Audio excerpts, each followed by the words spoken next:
Hello and welcome to Six Part. Today I'm gonna start a new series. What if Deku with Monster Quirk and Hot Girlfriend became number one hero? If you enjoyed this video, please give it a big thumbs up, and to watch more videos like this, subscribe to my channel and turn that bell notification on so you never miss an upload. Now wasting no more time, let's begin. Izuku Midoriya had a difficult life, but he never wept about it. Not after being told by a doctor that he was quirkless at age 4. Not when his classmates betrayed him, labeling him a Deku and bullying him, after he went back to preschool. Deku would end up getting beaten instead of rushing to shield others from the same treatment. No, Izuku simply got back up and remained motionless in all of those situations, like a mountain before the tide. He didn't need a quirk to help strangers he met, he didn't need one to study hard, and he didn't want his lack of one to define who he was. When he assisted an elderly woman in getting her cat out of a tree or carried groceries for a man who had lost an arm in a villain attack, strangers didn't need to know he was quirkless. There were other ways to train, even though the local gyms might not let him in because of his quirkish views. He gained muscle by climbing and picking up trash, increasing his speed by free running or walking people's pets, and strengthening his endurance with each blow he received while defending others from bullies. Izuku was a skinny kid, but he was very fit. His father was unknown to Izuku. He was a minor sidekick in America for a while after high school, according to his mother, but he passed away before they could meet, forcing Inko to return to Japan while she grieved. In many respects, it was a downgrade. Inko was stuck working as an assistant and secretary while she started over, even though she had been working toward becoming a lawyer in the United States. As a result, Izuku frequently had to be left alone or looked after by Mitsuki Bakugo, Inko's best friend, but Izuku didn't mind at first. In addition to being loud and strict, his aunt Mitsuki was also very affectionate. But as time went on, Izuku's peculiar diagnosis created some problems and made him spend more time by himself. Although Katsuki, Mitsuki's son and Izuku's former best friend, was also Izuku's most persistent bully, it wasn't her fault. Katsuki always gave off the impression that Izuku was no longer welcome at the Bakugos, but it wasn't that Izuku avoided seeing them. In any case, Izuku was always grinning. He wouldn't let little things bother him, just like his hero, All Might, Japan's greatest hero. Izuku had no intention of letting anything stop him from becoming a hero. Izuku's mother was planning a special trip for his 8th birthday. An American acquaintance wanted Inko to work for them as they were starting their own business. They even offered to assist her in completing the requirements needed to sit for the Bar Association exam and become a licensed attorney. For both Midoriyas, this trip was meant to be exceptional. Inko would meet with her old friend to iron out the details and check if this offer was genuine, while Izuku would have the opportunity to see the sights, try something new, and possibly even get autographs from some American heroes. Consequently, the green hair of both mother and son was pulled back and out of the way. Izuku's darker, curlier green contrasts nicely with Inko's long, straight, lighter green.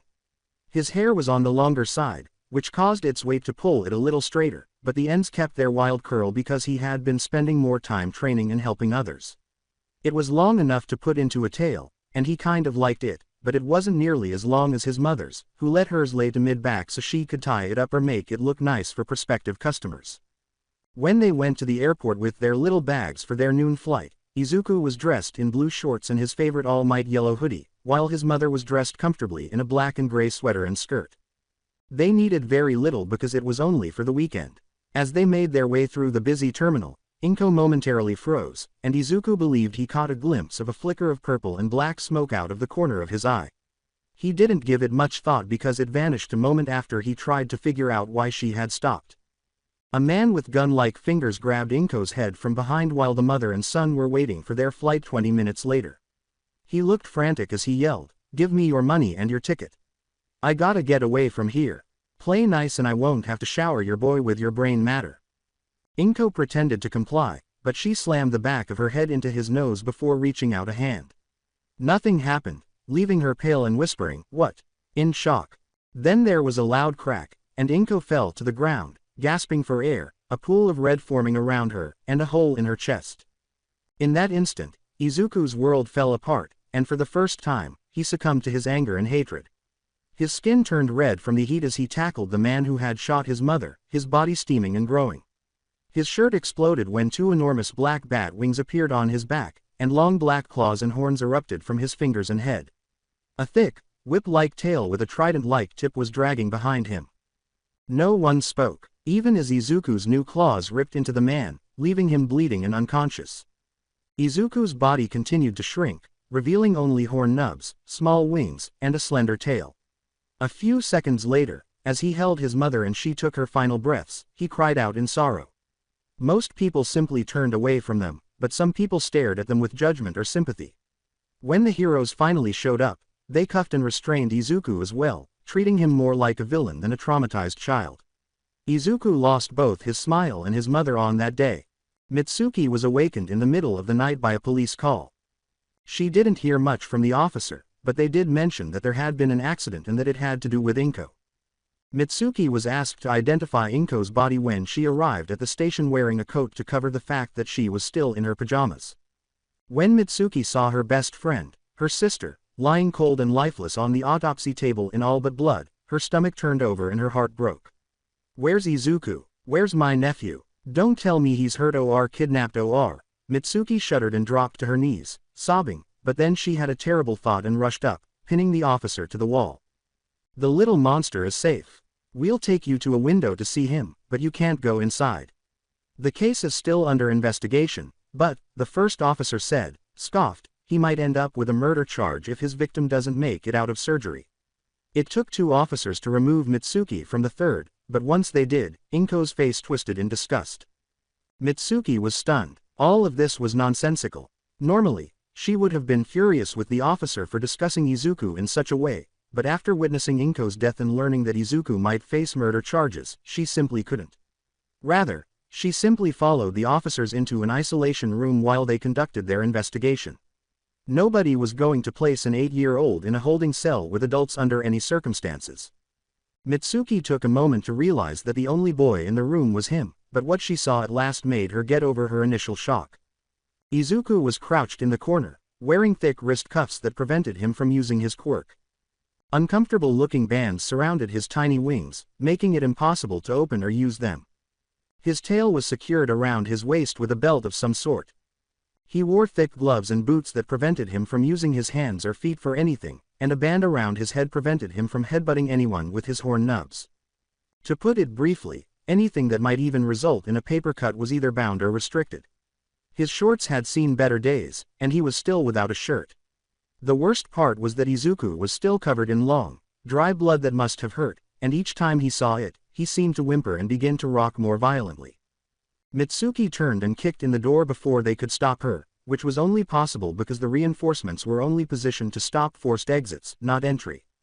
Mitsuki picked up the sobbing child and held him close to her in no time at all. "All of you, stay the fuck back. I'm calling my lawyer and so help me all of you will be lucky to be cleaning out parking meters when I'm done with you. How dare you treat this sweet child like a vicious animal. All of you had better hope you weren't involved in this or so help me you won't even be able to carry a proc badge." Mitsuki actually hissed at the officers and became enraged. He tried to calm Izuku by whispering into his ear, saying, "Oh little broccoli sprout, I'm so sorry. I know you're scared and hurting right now, but I'm here. Your Aunt Mitzi is here and I'm going to do everything I can to help you." As he instructed the other 2 officers to guard the door, the lead officer shot Izuku another disgusted glance. After complaining about monster-loving sluts, and should have just taken the little villain out in transit, he stormed off a moment later. However, the precinct's chief was at the door pleading with Mitsuki and apologizing for the conduct of his officers and staff within 20 minutes of Mitsuki making her call. But Mitsuki was out for blood, so she didn't care. Izuku and Mitsuki stayed in that room overnight. She was able to get Izuku an oversized shirt, some wipes to clean away the blood, and a pair of pants to change into, but the numerous restraints had to remain in place. Mitsuki was devastated to see her nephew in such pain, and she did everything she could to make him smile again. A man wearing a duster came to question Izuku in the morning, and when he saw how she was bound, he appeared prepared to accompany Mitsuki. Mitsuki then informed him of what she had seen and heard. A few moments later, Izuku, Mitsuki, and Detective Tsukauchi, the newest officer, were the only 3 people in an interview room. Before they got started, Tsukauchi let out while I'll be filing my own internal report about the care young Midoriya received, here are the badge numbers for all of the officers who were put in charge of his intake, the phone number for internal affairs, and the police commissioner's direct secretary's private line. I hope you put it all to good use, Bakugo-san. Mitsuki exhaled and appeared to calm down a little before saying, "Thank you, detective. This is a good first step in correcting what just happened." Tsukauchi raised his eyebrows. "I understand. Next, I am legally required to tell you that I have a lie detector quirk. It is in part the reason I have shared with you as much as I have, but more importantly it will allow me to confirm any lingering suspicions that may have come up during our investigation to this point. If you would be so kind, I would like to see if you can answer a few questions. By law I have to record this conversation for analysis. Is that all right with you both?" They nodded and Tsukauchi began recording. They began with Tsukauchi's affirmation and both of their names. He then asked Izuku to recount to him everything he could recall from the moment they awoke. Izuku, sniffling, told Tsukauchi about the trip and how happy he was to see his mother. When the detective asked, Mitsuki provided some context, but otherwise they merely listened. He then described the actual attack to them. Mitsuki briefly grinned with pride when the gunman suddenly appeared and threatened his mother, only to receive a headbutt for his trouble. However, when he explained what transpired next, both adults' hearts sank. For the record, Tsukauchi described Izuku's current state in terms of his quirk and affirmed that everything rang true. After that, Tsukauchi mostly questioned Mitsuki about Izuku's father, potential motivations for the crime, and anything she could think of that might be useful. Mitsuki answered as best she could, but not very much. Inko was a sweetheart, and Hisashi passed away a few months before Izuku was born. To be honest, she had no idea why anyone would want to harm her. After the incident in the isolation room and since they had no more questions, Tsukauchi had little problem temporarily releasing Izuku into Mitsuki's custody. Izuku was free to leave for the time being, but permanent custody was out of his control given his age and the situation. Although it wasn't his case, Tsukauchi pledged to stay in touch as much as he could. His involvement in the case was minimal, he was only brought in to help with the interrogation. Mitsuki thanked him for any assistance he could provide and remained grateful that someone nearby appeared to be capable. Izuku sat quietly in Mitsuki's car on the way to the Bakugo residence. While they were driving, he didn't look up at her. Izuku had thought it was difficult to be quirkless, but from the way some of the officers had treated him, even as he was leaving with his aunt, it seemed that there were worse outcomes than being disregarded and denigrated. Masaru Bakugo quickly embraced Izuku upon their arrival, just as his wife had done the previous evening. Izuku's tiny claws dug into his skin during the embrace, but he ignored the slight aches in his shoulders. Izuku was shaking and had no idea why. He simply wanted to protect the only family he had left, but he was terrified and desperate. Izuku was told he could sleep in the spare bedroom after having a light snack and a drink. The boy appeared worn out after his uncle and Katsuki had spent the entire morning preparing it for him. Izuku was shocked when Katsuki took his hand and led him to it. Izuku expected Katsuki to storm off once they were alone and he was lying on the small bed, but he didn't. Rather, he simply stood a short distance away and appeared to be struggling to decide what to say. "Auntie is really gone, isn't she?" Katsuki asked in a voice that was far softer and more melancholy than Izuku had ever heard from the red-eyed blonde. "Yes, Kachan. She is," Izuku whimpered, cringing. "I heard my dad say you kicked the villain's ass for it. Is that true?" Izuku shuddered but nodded, and Katsuki huffed, "At least there's that. Maybe you're not a complete Deku. I'll leave now so you can get some sleep, and don't worry, I won't let any of the extras bother you for a while." After that, Katsuki departed, and Izuku sobbed himself to sleep. He adored the Bakugos, but all he wanted was his mother back. As promised, Katsuki didn't allow anyone to disturb Izuku on Monday. Izuku did not want to comment at first because he was afraid that admitting the change would put an end to it, but when it persisted into Tuesday, he was forced to ask, why? The blonde had not shown this much concern for his former friend in a long time. "Why what?" Katsuki asked, appearing slightly irritated but refraining from taking it out on Izuku. Using his claws to carefully scratch the back of his head, Izuku said, "Why are you helping me? I thought you hated me. I'm a worthless Deku, remember?" Katsuki sighed as he said, "When did I ever say I hated you? You annoy the hell out of me, but I've never hated you. As for being a Deku, well, if you stopped being so pathetic and fought back, you wouldn't be one." Izuku was just confused and let out an angry growl. "You walk around sticking your nose in other people's business, but you just stand there. No matter what anyone says or how hard you get hit, you never fucking fight back. Do you have any idea how pathetic that is? Do you even realize that a single punch, just one, would probably stop all of the others from giving you shit? You clearly have a spine after what you did to that villain, and you even get up in my face every once in a while. Stop being a fucking punching bag already and step up. You're my rival Izu, my only real friend. It's time you stopped being a wimp and proved it. I don't understand. If that's true, if you really see me like that, why are you only helping me now? Izuku asked, staring at Katsuki as if he were seeing him for the first time. Katsuki grumbled, why didn't I help you? When was the last time you needed me to? In all the times you stood up to anyone, when did you actually lose?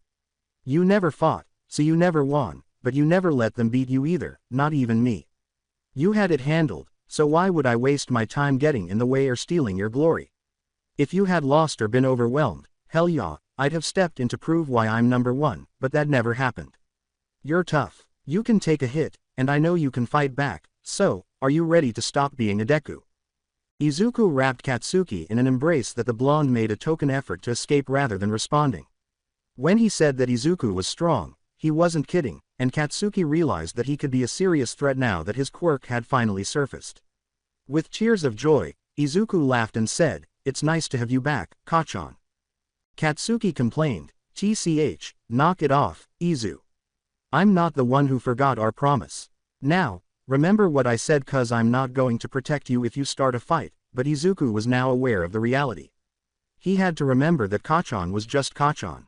Regretfully, a child services caseworker and 2 officers arrived to pick up Izuku that evening. The antagonist Izuku battled was now stable and conscious, but since the man was now permanently scarred and accusing Izuku of using quirks illegally, that was probably the worst thing that could have happened to Izuku. Izuku was being placed in a foster home until the case was resolved so the court could monitor him and his evil trait. Mitsuki lost her temper and attempted to contact her attorney, but the caseworker had a court order, so nothing could be done. Izuku was compelled to follow the officer's order since her attorney would try to reverse it and get him back, but that would take time. Izuku was taken to one of the physicians the government had on call for quirk evaluations in situations such as these after they left the Bakugos. Dr. Akari conducted the standard evaluations and provided the caseworker with the findings, but he wasn't kind and appeared annoyed at being bothered. Izuku's quirk was listed as Demon's Wrath by morning, and she was transporting him to a modest house a few cities away. It wasn't the best foster home in Higashi. Even as the responsible couple led them inside, Izuku didn't sense any warmth from the place. The house was bigger, with 2 spacious rooms for the 16 children who were living there at the time. There were also bunks for up to 24 people, 12 for each gender. The children were at school when they got there, but Ms. Higashi was gracious enough to reassure the caseworker that everything was okay. Actually, the additional time would allow them to discuss the house rules and give Izuku an opportunity to adjust. The employee gave one last nod, and any goodwill Ms. Higashi had left with her. Ms. Higashi glanced at Izuku, another runt. Well, at least that means you won't need much. Rule 1 brat, you do as you're told. You'll do your chores or get punished. Am I understood? Izuku agreed but growled at the woman, speak up, or did that disgusting quirk of yours take your tongue? You will say, yes ma'am, when I'm talking to you. Now say it. Yes ma'am. Is there anything else ma'am? Izuku said, lowering his gaze. The woman laughed. No, not right now, you'll learn the other rules with time. Now get rid of your trash and get out of my face. I don't want to hear anything out of you. She waited expectantly for a moment before Izuku bowed his head once more and said, yes ma'am. Izuku then slipped away, trying to be as silent as possible. Izuku remained in the boys' bunk room for the next few hours. The layout was straightforward, with 2 bunk beds on each wall and 2 dressers arranged back to back in the center of the space.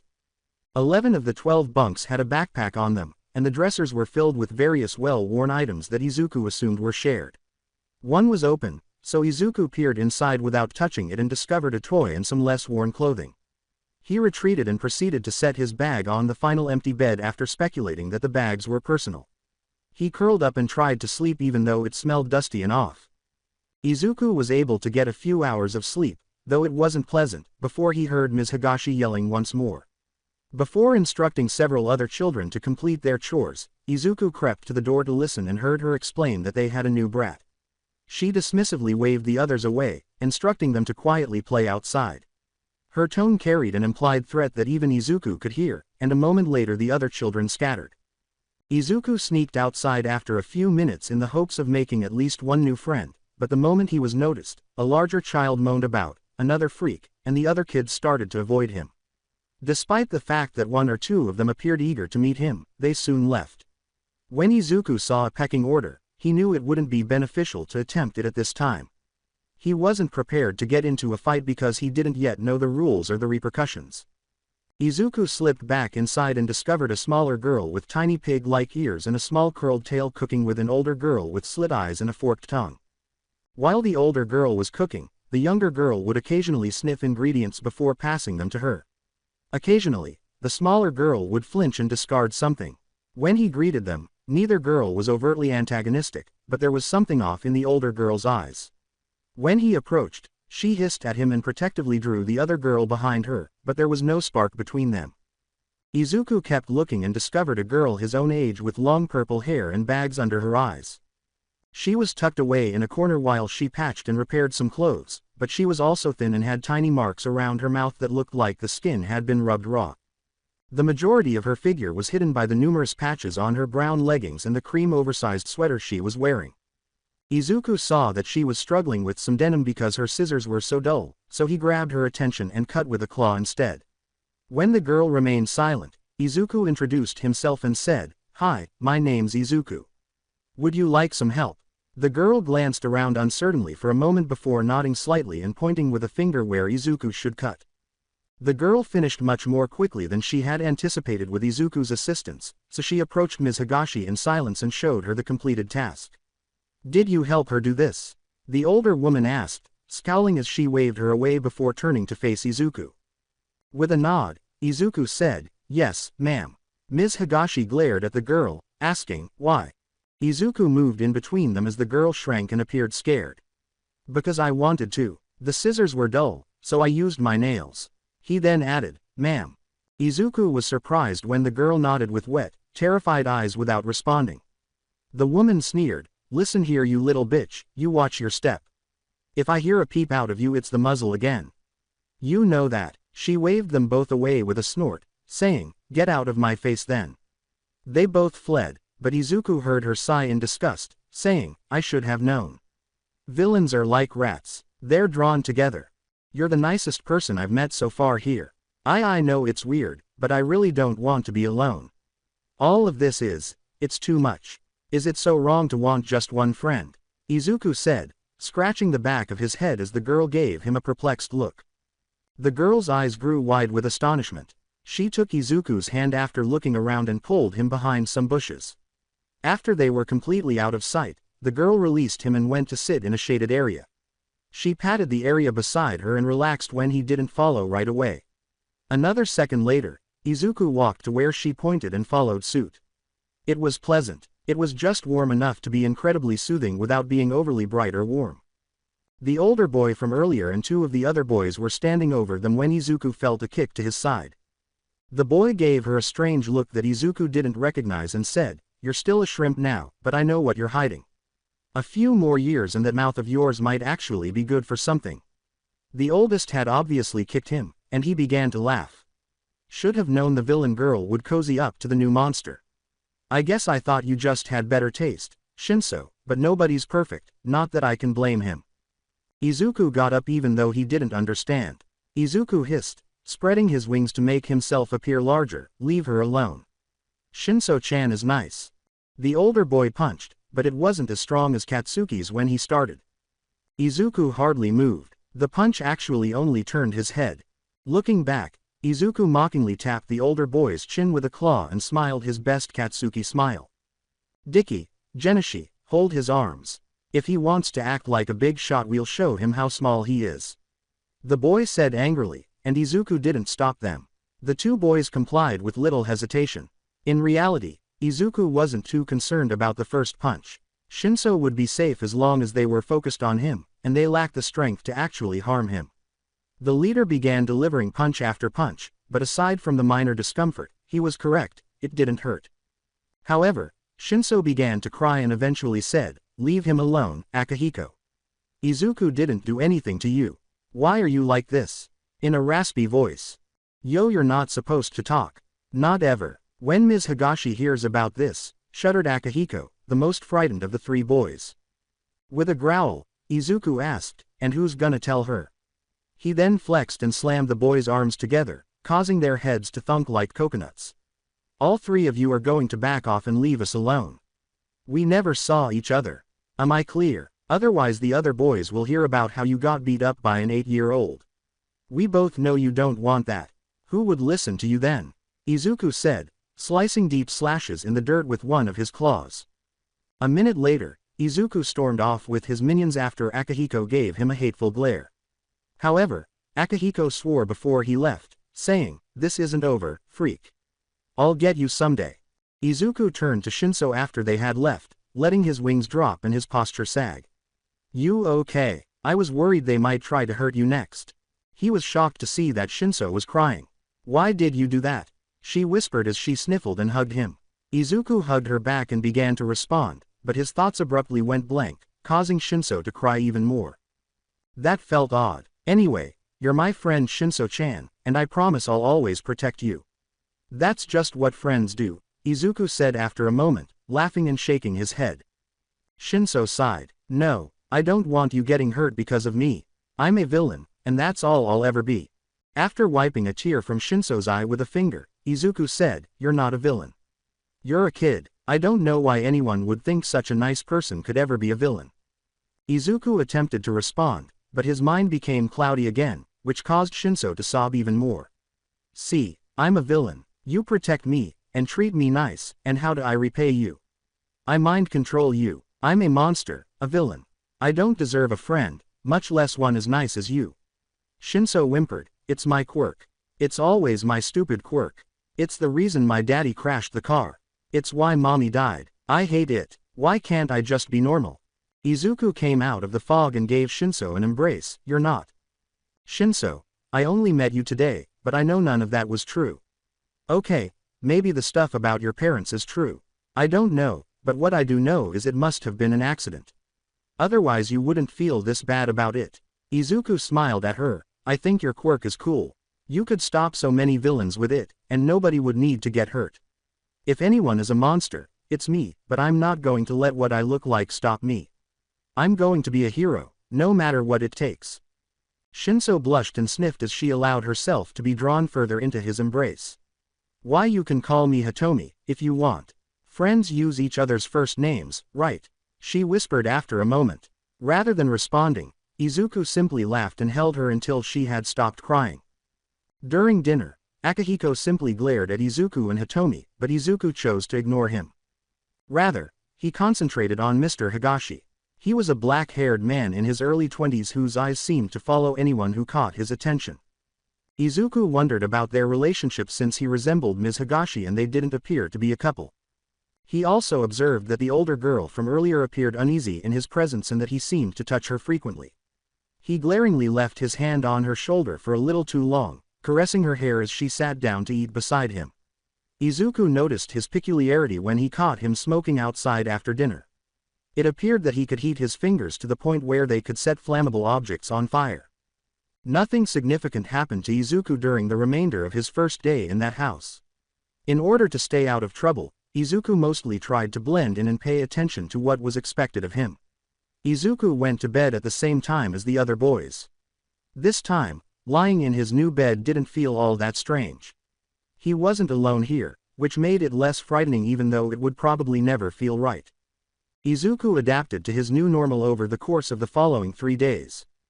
The children were supposed to get up on their own or with assistance from a friend each morning, check their daily chore, and then get ready for school.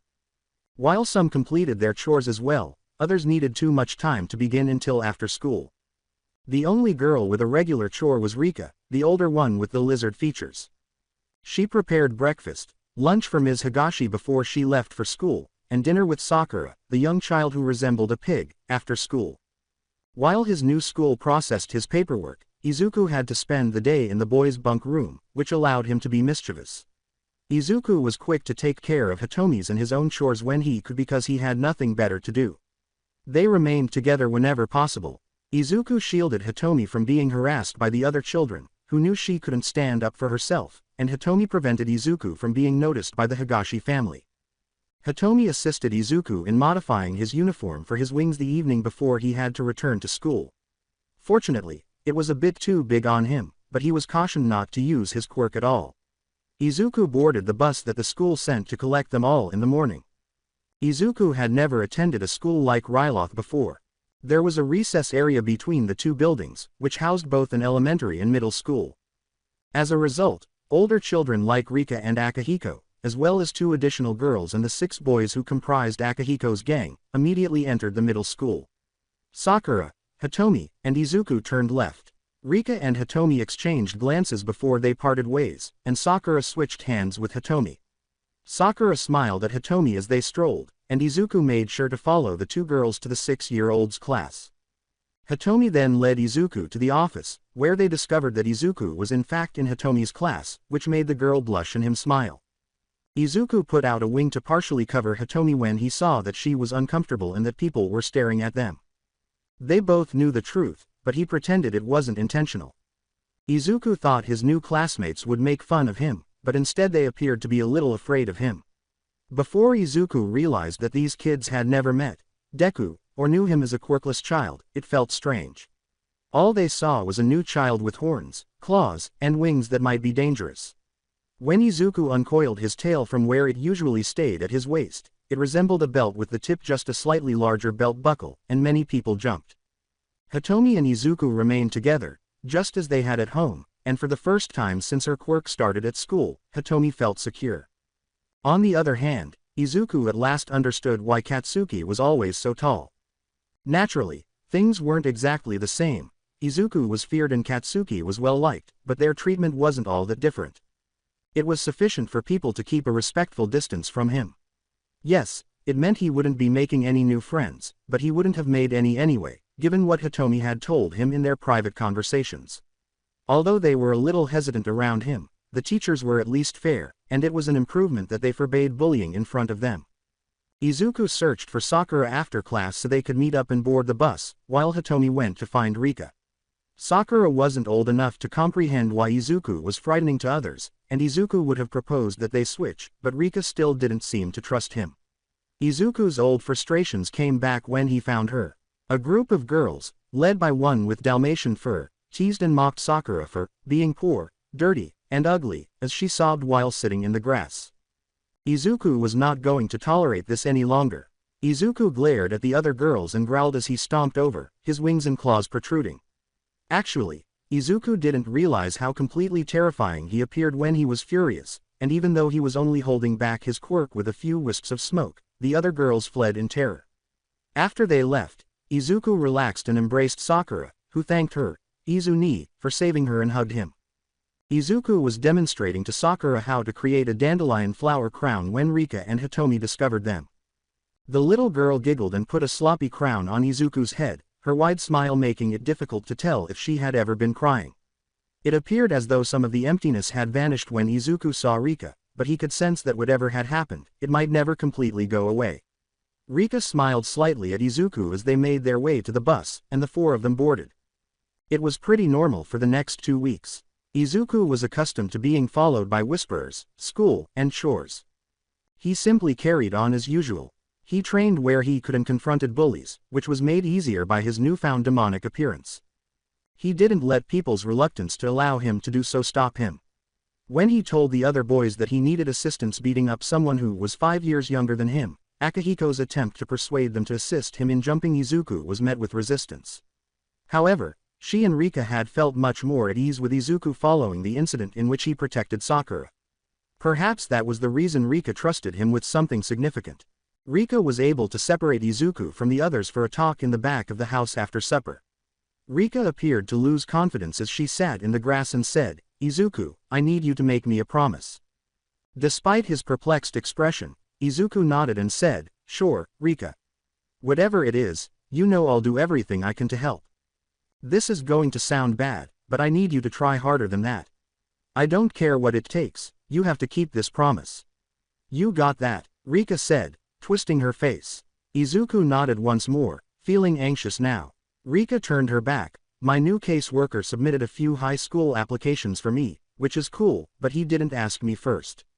I got accepted to try out for a few pretty big ones. That's amazing, Rika. I knew you were smart. Congratulations, Izuku said, his eyes sparkling.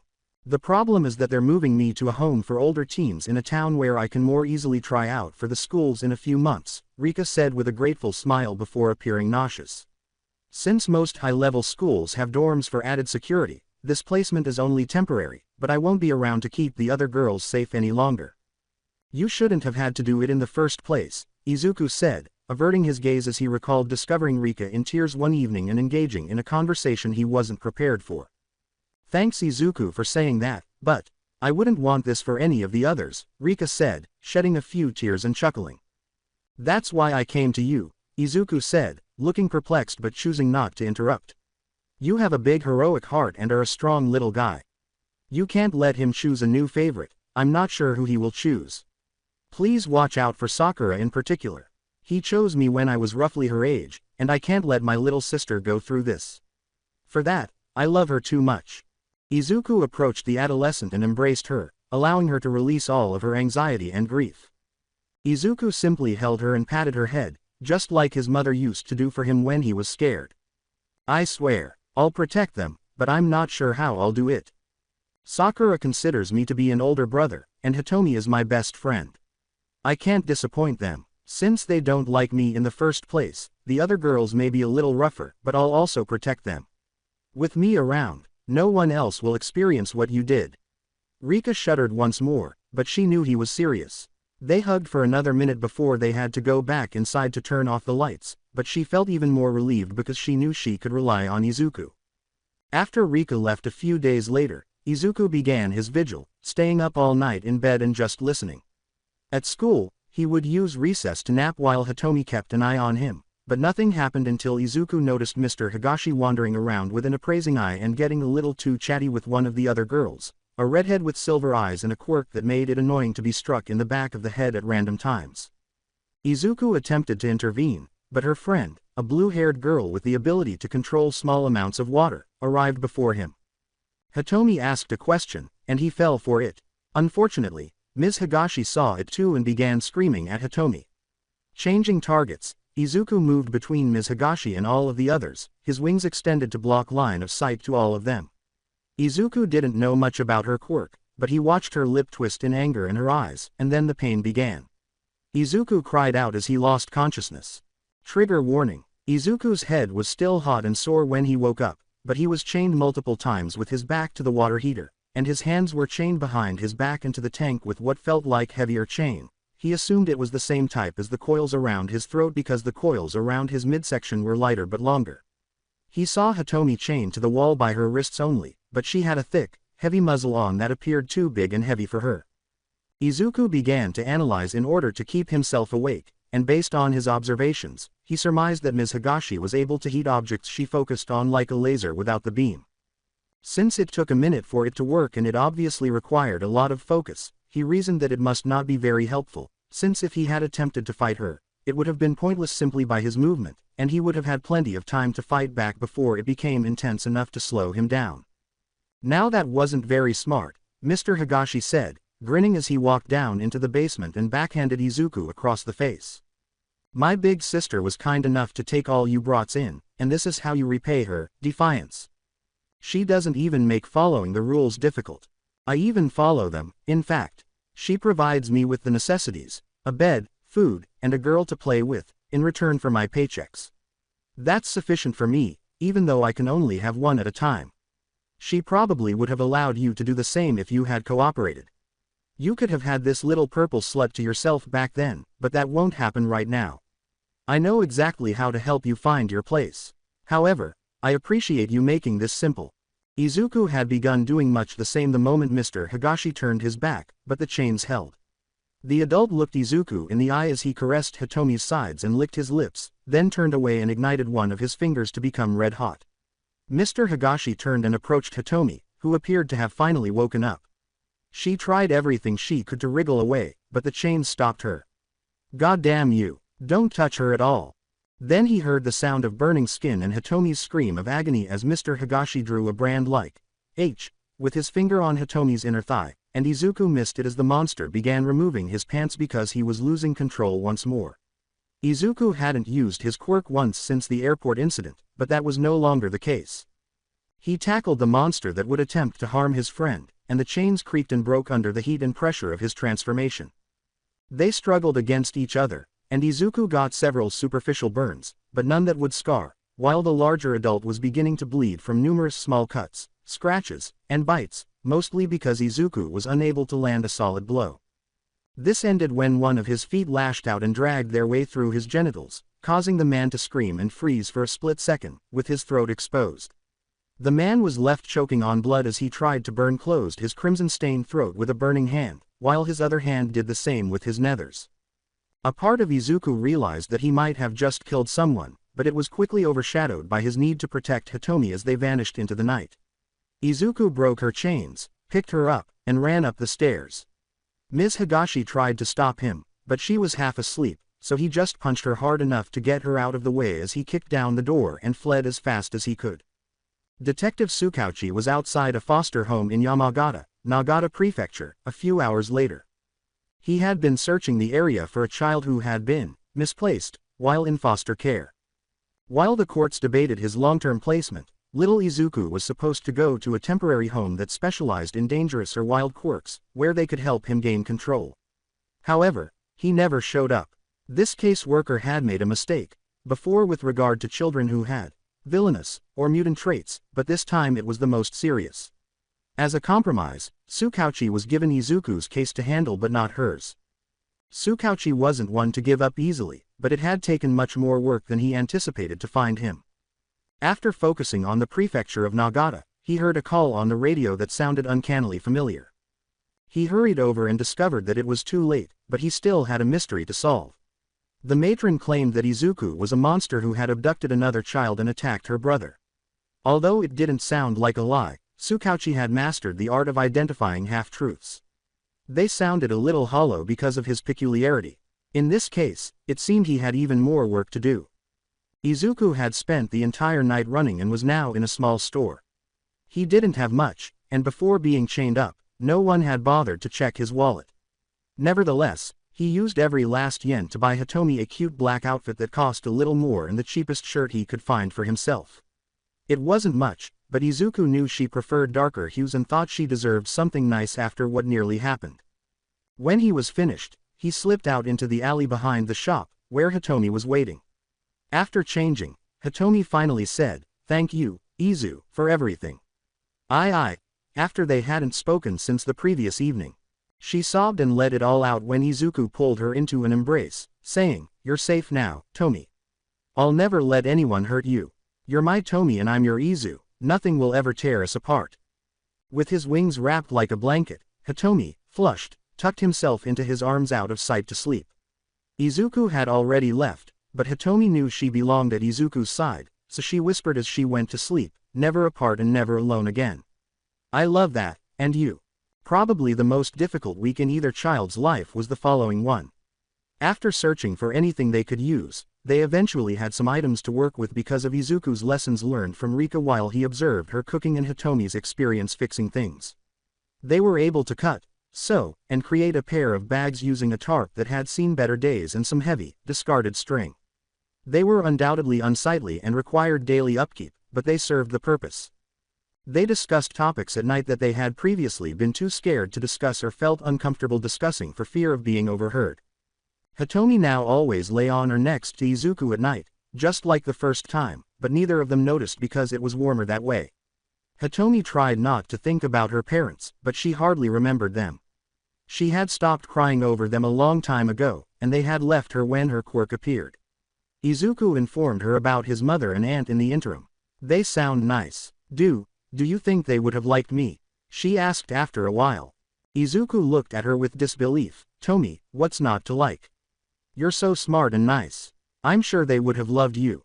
Kachan might have taken some convincing, but with me beside you, he would have come around too." "Who's Kachan?" asked Hitomi, blinking. Izuku laughed. "He's the coolest. Katsuki Bakugo was my best friend before I was wrongly told I was quirkless. We had a bit of a misunderstanding after, but we were getting there again, before I was taken away and sent to the home. Is that why we've been heading toward Musudafu? Asked Hitomi with a smile. Izuku was blushing. Yeah, I guess. They're my family and we need help. I know they'd protect us. After giving it some thought, Hitomi sighed and said, I trust you, Izu. If you think we can trust them, I'll try, but I've never found an adult who wouldn't betray me. If I think this isn't going to work, we're leaving. We protect each other, right, so that's what I'll do. Izuku grinned, and they went to sleep. The following day, the two heard a news report while passing an electronics store. People are still on guard. Yafuka Higashi, a beloved mechanic, was declared dead this morning after spending several days in a coma as a result of a villain attack in Nagata Prefecture. Police and heroes are still looking, but the criminal has not been apprehended. His sister and the kids they foster are in our thoughts and prayers. This is a very bleak day. Now let's talk about Shimokota and the weather. Hitomi saw that Izuku was going to lose it, so she pulled him out of sight. Before being pushed back while he was covered in smoke, she was able to drag him into a nearby park, where she saw his quirk for the first time without any interruptions. He grew from 4 feet to 5 feet. His horns grew, pointing forward and curving back. Despite his increased size, his wings, which at night hardly covered them, were now large enough to resemble a cloak if pulled around him. Even though she recalled it as a reassuring warmth when he held her while they ran that night, his skin was now ruddy red and obviously hot to the touch. Now thick and powerful, his tail whipped out, severing a tree in two. In spite of everything, Hitomi was not afraid. He was crying, and he was her best friend. This was her Izu, and he needed her, not a formidable monster. Keeping that in mind, Hitomi hurried over to give him a hug. She ignored the pain, even though it was as uncomfortable as walking barefoot on asphalt in the summer. Izuku eventually calmed down, but it took some time. Hitomi told him not to turn around just yet, but he started to do so. She examined him carefully and saw a few minor details that she had not previously noticed. In this shape, his hair was slightly longer, but it was still as soft, and the diamond of freckles remained. Chuckling, you know, when you are in this form, your freckles make you look like a cute strawberry. With even darker cheeks, Izuku averted his gaze and said, I'm a monster though. Nothing about me is cute. Hitomi cocked her head, I don't know, I like it as is. You give off, cuddle me, vibes like some of those monsters from pre-Quirk television, and with how warm and strong you are, your hugs are actually really nice. Scratching his jaw, Izuku said, if you say so, Tomi, but I still don't see it. He grumbled, then I'll make you see it. From now on, we'll have you practice with this form every day, until you feel as comfortable in it as you do any other time. Izuku murmured, fine, but remind me to take off my shirt before I change from now on. We don't have enough replacements to have me tearing them all the time. I didn't know you were this muscular, Izu, said Hitomi, flushed and feeling his chest, which was firm. Izuku nodded. I'm not, usually, it's only in this form. Don't get me wrong, I run and lift a lot, but never to the point of this. I think it's a part of my quirk, stronger muscles and bigger size. Hitomi continued to poke him. Well, we'll have to keep this in mind and see how your workouts transfer. Maybe you'd get more if you trained in this form. Izuku sighed and returned to his normal size. I don't know, it's possible, but we're going to have to change plans now. We can't involve the Bakugos. I'm a murderer, and we can't get them dragged into this. They could get in trouble, and I don't want that. After searching her bag, Hitomi tossed him a black tank top that was stained with bleach. Where to then? She asked after Izuku put it on after taking a moment to adjust it for his wings. Izuku shrugged and said, I guess we pick a direction and start walking. Maybe we'll find something or hear something, but until then, we just keep moving. Maybe find somewhere with a low hero population and lots of warehouses. Maybe find hoodies to hide our faces. It's only a matter of time before they start putting our faces out there to hunt us down. Hitomi took Izuku's hand, spun around, and pointed forward. They laughed and resumed their stroll. They ultimately traveled southwest until they arrived at Nagano with their new strategy in mind. Because of the ridiculous concentration of heroes there and the fact that both the number 1 and number 2 had agencies there, they deliberately avoided Tokyo. Despite the fact that Hitomi's quirk was extremely potent and Izuku was growing stronger, neither wanted to take that chance. Izuku began teaching Hitomi free running along the way to aid in escapes and mobility. The fact that Izuku could always intervene to save her in the event that she missed a jump may have been the reason why she actually adapted to it so well. While traversing the city, they came upon a group of teenagers conversing with an irritated-looking adult. They were about to continue walking when they noticed a laptop and a suitcase being exchanged. Even after the adult left with his case, they listened and the three teenagers gave each other a high five. Izuku and Hitomi were unfamiliar with their names, which seemed to be Warlock, Granite, and Streak. The two were able to get a closer look at the trio. Each of the three had some distinguishing characteristics, but they were all dressed in black suits. His steps sounded like shifting stone, and Granite had gray skin. Warlock's sleeves rolled up to reveal glowing marks on his arms, and he had a third eye. Without the extra eye, Streak resembled Warlock quite a bit. Her black hair was speckled with blue and red. A hero in a brown jumpsuit and open-toed sandals emerged a few seconds later, wearing a feathered cape and headgear.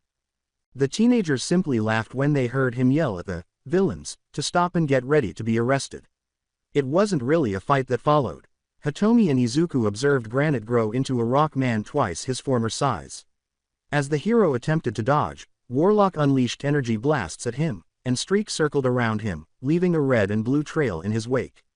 The hero was thrown aside like trash in less than a minute, but Izuku could no longer watch as the trio moved to finish him. Izuku shed his shirt and decided to use his quirk because he knew he wasn't strong enough on his own.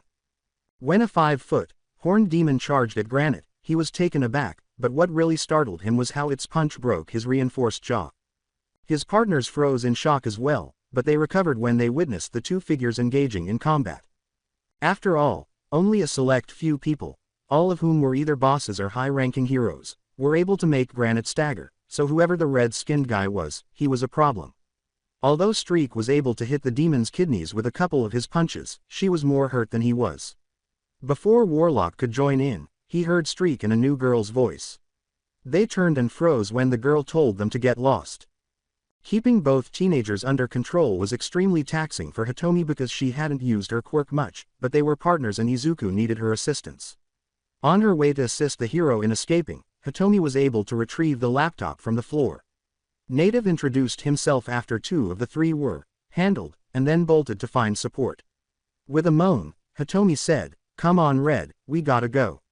We got cops inbound."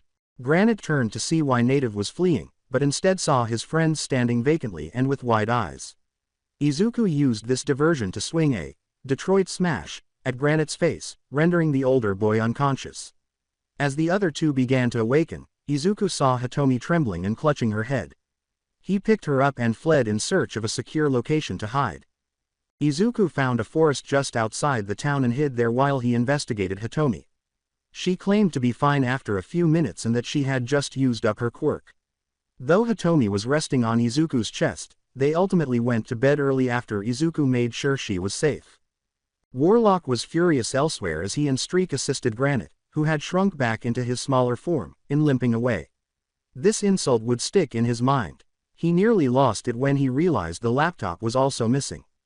The worst part was that neither the girl nor the hero knew who got it. They had a few hours to search for it, but their bosses would kill them if they couldn't find it. "The hell are you doing, Izu? That thing could be a bomb or evidence of a crime. We shouldn't mess with it," Hitomi exclaimed when she discovered Izuku fiddling with the laptop when she woke up in the morning.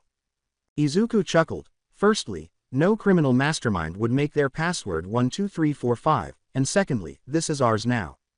"Excuse me," Hitomi blinked her eyes. Izuku sighed. "Stealing from bad guys isn't a crime. Also, a chip emerged from the side of the machine. I just finished loading everything off of the laptop onto that flash chip. Not sure why they decided to transport an entire laptop when they only needed the chip, but their loss is our gain. I figure, we leave the chip anonymously with the police, let them figure out if the info is important. Meanwhile, we leave, as soon as possible because I think those might have been Yakuza from what I saw, and we should disappear again, today." An older man with a perfect suit, a blind eye, and an arrow quiver on his back was shouting at Granite, Warlock, and Streak in an apartment across town. They had a new mission, and although Killshot was understandably irritated, he wasn't going to kill them because nothing of much value was lost. Find that red demon and his companion, then take them to the Tenchu-kai of Abagawa. If they could be persuaded to join, they might be valuable additions if they were as strong as the teenagers claimed. If not, they had to be kicked off the board because they were obviously willing to work against them. I'm sorry to bother you, but I found this, and I think you might find it interesting, Izuku said as he walked to the Nagano precinct and approached the desk sergeant. What is it and why? The sergeant asked, rolling his eyes without turning his head. I saw some suspicious people last night running away from an alley. They dropped this so it might be important. I don't know, Izuku said, handing over the chip before stepping back. With a sigh, the sergeant turned to face Izuku. You said you found this. What's your name, kid, and why aren't you in school? Something's suspicious here. I think you should come with me. His expression changed from one of resigned frustration to one of barely contained judgment. Fearfully, Izuku backed away and said, "And no need for that, sir. I was just making an anonymous drop-off. Now that it's done, I'll be on my way." The sergeant shouted, "Catch that thing. It's wanted for questioning," as Izuku began to run, but no one followed. As he was sneaking out the door, a few made an attempt, but they were unable to move quickly enough, and Izuku vanished. Izuku made an effort to forget about the incident after going the extra mile to see Hitomi again. That kind of thing would not depress him. Rika had recently completed her UA entrance exam and was fairly certain she had passed, but she had her sights set on something much more significant. Rika was searching for a certain individual, while the majority of the applicants were departing the campus. She was terrified when she arrived at his office, but then she recalled his unwavering emerald eyes and green curls. "You may come in, Ito-chan. What can I help you with?" was the curious reply she heard after knocking on the door and waiting for a response. As Rika entered and shut the door, she noticed a tiny, white-furred creature with beady black eyes, dressed in a spotless suit with orange boots and a red tie. Rika exhaled deeply and took a breath. "I'm sorry to bother you, Principal Nezu, but I didn't know who else to trust. I heard the rumors about you, and I'm hoping you can help." Well, he's like a little brother to me, but he's in trouble. The news is painting him as a villain, but I know why he did what he did. He's almost 9, but he was sticking to a promise I made him make. What happened was my fault. I don't care if this ends up ruining my life, but you have to help him and the others. Nezu raised his paws in the air. "I need you take a seat, Ito-chan, and start from the beginning. I can't make any promises, but I will do everything in my power to make sure the guilty are punished." Nezu gave Rika a cup of tea as she sniffed. She began her story when she was ready. How, when she was 6, her parents perished in an accident. How she ended up in the foster home in Higashi. The reality of her experience. Sakura's birth and the way Ms. Higashi and her initial caseworker concealed it. How they kept her quiet by using her daughter. Meeting Izuku after first meeting Hitomi. How Hitomi was mistreated, albeit in a different way than her. At last, she informed him of the pledge she had forced Izuku to make, and by that time, Nezu had opened the incident file. Nezu sighed and said, "No words can express the range of emotions I am feeling right now, or how sorry I am to hear what happened to you." Nezu grumbled, "I will look into this personally, but I need 2 things from you first." Pale and deflated, Rika said, "I understand. Whatever it is, I'm ready to do it." Nezu laughed. "Don't look so glum. They aren't so bad. Firstly, I want you to get a full assessment from Shuzenji-san. I want to make sure you are healthy and that you aren't facing any difficulties in the future from the travesties that you've been forced to go through. The continued wellness of my students is paramount to me. As for the second, it pains me that it must happen, but I'll need you to tell your story one more time to a detective friend of mine. If he confirms everything you've said, and I believe he will, then there is a high probability that we can have your little brother's record washed clean of this whole mess." "That's it?" asked Rika, sniffing and crying, while Nezu grinned and nodded. "Consider it done. Thank you, sir. Thank you so much. I've been so afraid for so long, but Izuku was right, Ua really is the best and you'd help me. Midoriya-chan was the one who directed you to us," Nezu said, cocking his head. Rika laughed. "Izuku loves heroes, and his dream is to be one. He told Hitomi, Sakura, and I so many stories about how amazing Ua is, and how we would be safe if we could make it here, because Ua is the home of the greatest heroes in the world. Even after I told him what happened to me, He just gave me a hug and said he'd help me however he could. Please help him, Principal Nezu. He's my hero. He was the first one to ever make me feel safe since my parents died. He deserves a chance to be other people's hero too. Nezu nodded and began to make calls. Although Izuku and Hitomi had only had their laptop for a few months, they had been making good use of it. They used it at first to monitor any public information regarding Izuku's case, but that had stopped recently after a judge dismissed the initial case that led to Izuku being sent to the Higashi residence. This meant that, as stated in Inko's will, the Bakugas would manage the Midoriya estate, or what remained, until Izuku became eligible at age 20. Although it was one less worry, Izuku didn't get his hopes up because the will also mentioned his mother's wish for Mitsuki to look after Izuku in the event that she passed away. They also noticed that, the demon of Nagata, had abruptly ceased to be discussed. It wasn't like when a suspect was apprehended, which caused conversations or details to gradually fade.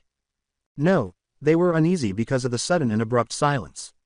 The news was acting as though nothing had happened, and all warrants to apprehend him had been revoked. Though not to the same extent as before, Izuku and Hitomi were still regarded as runaways and were under observation. Neither of them trusted it, even though they were now only children and not persons of interest. They concurred that it might just be a ruse to make them less vigilant. Izuku insisted that they both begin taking classes online as the new school year got underway, and they were already noticing a difference. They were both succeeding in the absence of bullies and the typical distractions. Izuku was faster than Hitomi, but nearly no one was. If given the opportunity, Hitomi would have placed in the top 3 of any class, so comparing her to the analytical genius wasn't totally fair. After preventing a woman from being robbed the previous evening, they were now having a lazy day, and Izuku was experimenting with something he had learned from reading. Shortly after Izuku transformed into his full demon and instructed Hitomi to sit in his lap, it was well worth the embarrassment. Izuku began by gently massaging Hitomi's temples with his knuckles. This felt fantastic to her because her quirk caused her to get terrible migraines when she overused it, and Izuku was also delighted to hear his best friend sound so happy. They kept going and helped out where they could, but it was short-lived. They were unexpectedly attacked one evening. While Streak fled with Hitomi, Warlock and Granite distracted Izuku and beat him up. Warlock raged, "Here's the deal, punk. You're going to go tell that red freak that if he wants his girl back he should meet us at the warehouse down on 6th Street. He has till morning to arrive or he'll never see her again." With one last blow, Izuku's world turned black before he could even activate his quirk. A man wearing white armor over a black jumpsuit was examining him when he regained consciousness. Izuku was terrified, but the man took off his helmet, grinned, and flashed his short, spiky dark blue hair. "You all right, kid? I saw you passed out and beaten up, so I came to help. Name's Tensai Ida, the Turbo Hero, Ingenium, whichever is fine with me." Izuku averted his gaze and fought back tears, saying, "I'm fine. Just some teens that need to learn a lesson. It's not like you'd actually want to help a freak like me." Tensai laughed. "I can understand where you're coming from. I used to get picked on because of the engines in my arms, but you're wrong about one thing, I do want to help you." Izuku attempted to stomp off, then flapped his wings to catch his breath, but the hero merely followed in silence. Izuku attempted to flee, but the hero persisted. Tensai almost lost control when Izuku turned down an alley about halfway to 6th Street, but he was barely stopped by a powerful red-skinned hand. "Leave me alone. We don't need you or your false promises, and I don't have time to play." "Hitomi." Izuku shook and sniffed, and Tensai just waited. Izuku's hold relaxed, and he began to revert to the boy Tensai had been pursuing. "I have to save her. She's all I have left. Please, just go away. They might hurt her if they see you coming." After letting out a sigh, Tensai hugged the boy and said, "Then they won't see me. Tell me what's going on. I want to help you." Izuku appeared perplexed. "Why, everyone else who sees me and what my quirk can do just calls me a monster, a villain, a demon. Why aren't you trying to arrest me too?" He sighed. "I'm so sorry, kiddo. You shouldn't have to deal with people like that. I know you're not a villain though, because even when you tried to stop me, you didn't hurt me. On top of that, a villain wouldn't want to save someone as much as you clearly do. You must really love this Hitomi girl." Izuku replied, "I do. She's the only one who has stuck by me through everything. The home, the streets, surviving, it's just us, and we promise to protect each other." I won't. I refuse to break that promise. Izuku appeared anxious, but he nodded and took the lead. Tensai grinned and said, then let's go save her, together. When they arrived at the warehouse shortly after dark, Tensai was shocked to see a group of 14-year-olds conversing with a 9-year-old who was bound and gagged. Tensai hadn't really taken the demon kid seriously, to be honest. He had anticipated seeing a few children fighting in the schoolyard, but this was much worse and rapidly getting worse. The grinning warlock replied, you thought we were stupid, but we aren't. We learned from last time.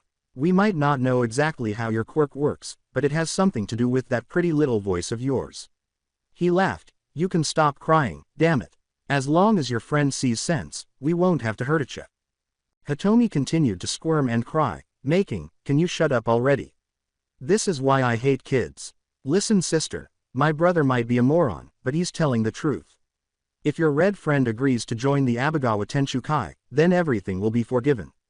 As a bonus, we'll let you join him. Our bosses could definitely use another girl with a strong quirk.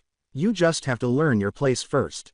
Tensai stopped. Why would these teenagers be aware of a Yakuza organization? Izuku moved stealthily to the roof while he was preoccupied, then he used his quirk to aim for Warlock. By bringing his whole demonic bulk down on Warlock's head, Izuku was fortunate enough to stun him long enough for his tail to release Hitomi from her restraints. Granite, in the meantime, attempted to exact revenge for the cheap shot from the alley, but discovered that Izuku was marginally stronger than before. Tensai hurried over to assist, but to his surprise, Streak was able to not only keep up with him but also challenge him.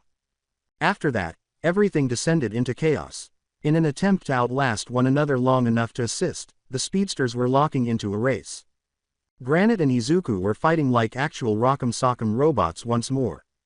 After Hitomi began insulting him, Warlock attempted to blast her as soon as her gag was taken off. Everything was in disarray until Hitomi had an epiphany.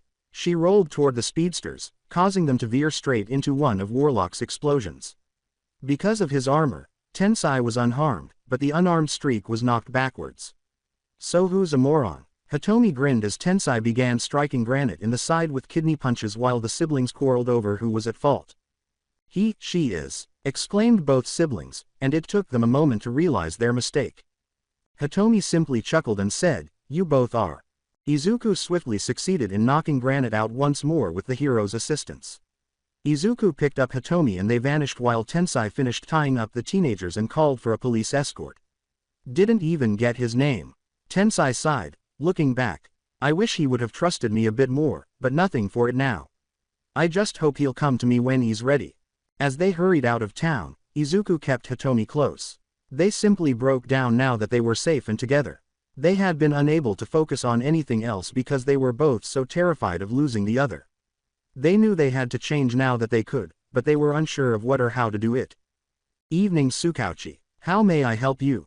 Tensai received a call from a detective shortly after finishing his report. He smirked and began to nod. Yep, that definitely sounds like the little hero. Why are you asking? Tensai froze. You're joking, right? I knew he was young but 9. I thought Hitomi was his little sister. Now you're saying neither is older than my little brother. This is sick. We have to find them. Please, let me know if there is any way I can help. Tensai listened intently for a long moment before he sighed and hung up. Damn it kid, why? Izuku and Hitomi received an email from Where's My Steamboat near the end of the academic year. Although they had occasionally seen the user during lectures, they rarely spoke up. He claimed that after observing their development, he wanted to invite them to his program. After doing some research, they found that it was an exclusive honors program for advanced education with accreditations and reviews that were well documented. It was as legitimate as they came, but the person who ran it was a mystery. A small mammal sat at his desk sipping tea while his targets fell for the bait, and both children seized the opportunity to gain a crucial edge over their future rivals for UA. Oh how I enjoy when a new game begins, Nezu laughed. Izuku and Hitomi simply tried to get by for the next year. They continued to assist in small ways, but there was no more vigilantism. Small moments and random acts of kindness became a part of their daily lives.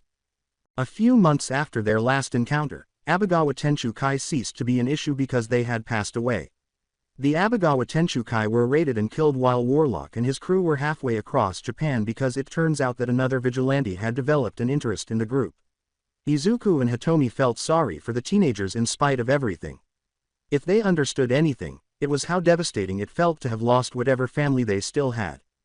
Both 10-year-olds were in great physical condition as a result of all the moving and training, and Izuku was ready to try something new. He had made the decision to try to find a job because his quirk made him appear older and larger.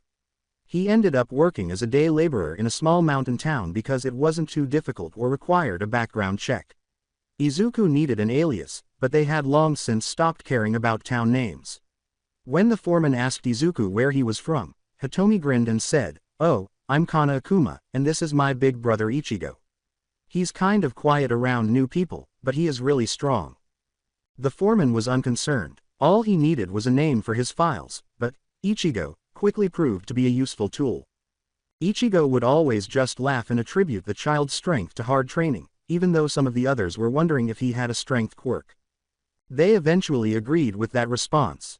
When they saw the child pushing himself all the time, it wasn't too difficult either. Izuku could hardly lift a ton by himself when he first started, but after a few months he was doing it effortlessly. In addition, he was a workhorse who was always ready to lend a hand when someone needed it. It was okay that he was a little secretive. Ichigo gained a lot of respect because he was a good kid who was attempting to care for his younger sister without any parents in sight. Kana simply loitered around the site, doing small tasks like patching ripped shirts and running water bottles on hot days. The workers laughed when they saw that she was just as nimble as her brother was strong. Every chance they got, a purple kitten and a red ox made their days a little happier. As it rained outside their inexpensive hotel room, Izuku and Hitomi were wrapped up in a blanket they had purchased. Izuku simply liked being able to unwind with Hitomi in the room the foreman set them up in, and the purple, plush blanket made her positively purr. He claimed that doing this for all of his out-of-town employees increased their loyalty and decreased their propensity to cause trouble. That's why when they heard the devastation and explosions down the street, they both jumped. Before they knew it, a blond man with obvious muscle fibers across his chest had slammed a hero through their room's wall. In an effort to give the hero time to recover, Izuku sprang into action and charged the man while his quirk was active. In the meantime, Hitomi prepared to run by gathering the few items they hadn't packed away. Police, heroes like Tuna, and attention were drawn to alley cats as a result of an incident like this, and they shouldn't have been present. Izuku, meanwhile, was having one of his worst nightmares. It took everything he had to simply slow down this villain, whoever they were, because they were stronger than him. Izuku was hurled through walls and struck repeatedly, causing his muscles to scream and his bones to creak, but he did not break while the heroes devised a plan. Even as his vision became blurry, blood trickled down his body from innumerable cuts, and massive purple bruises appeared all over his body. He never stayed down.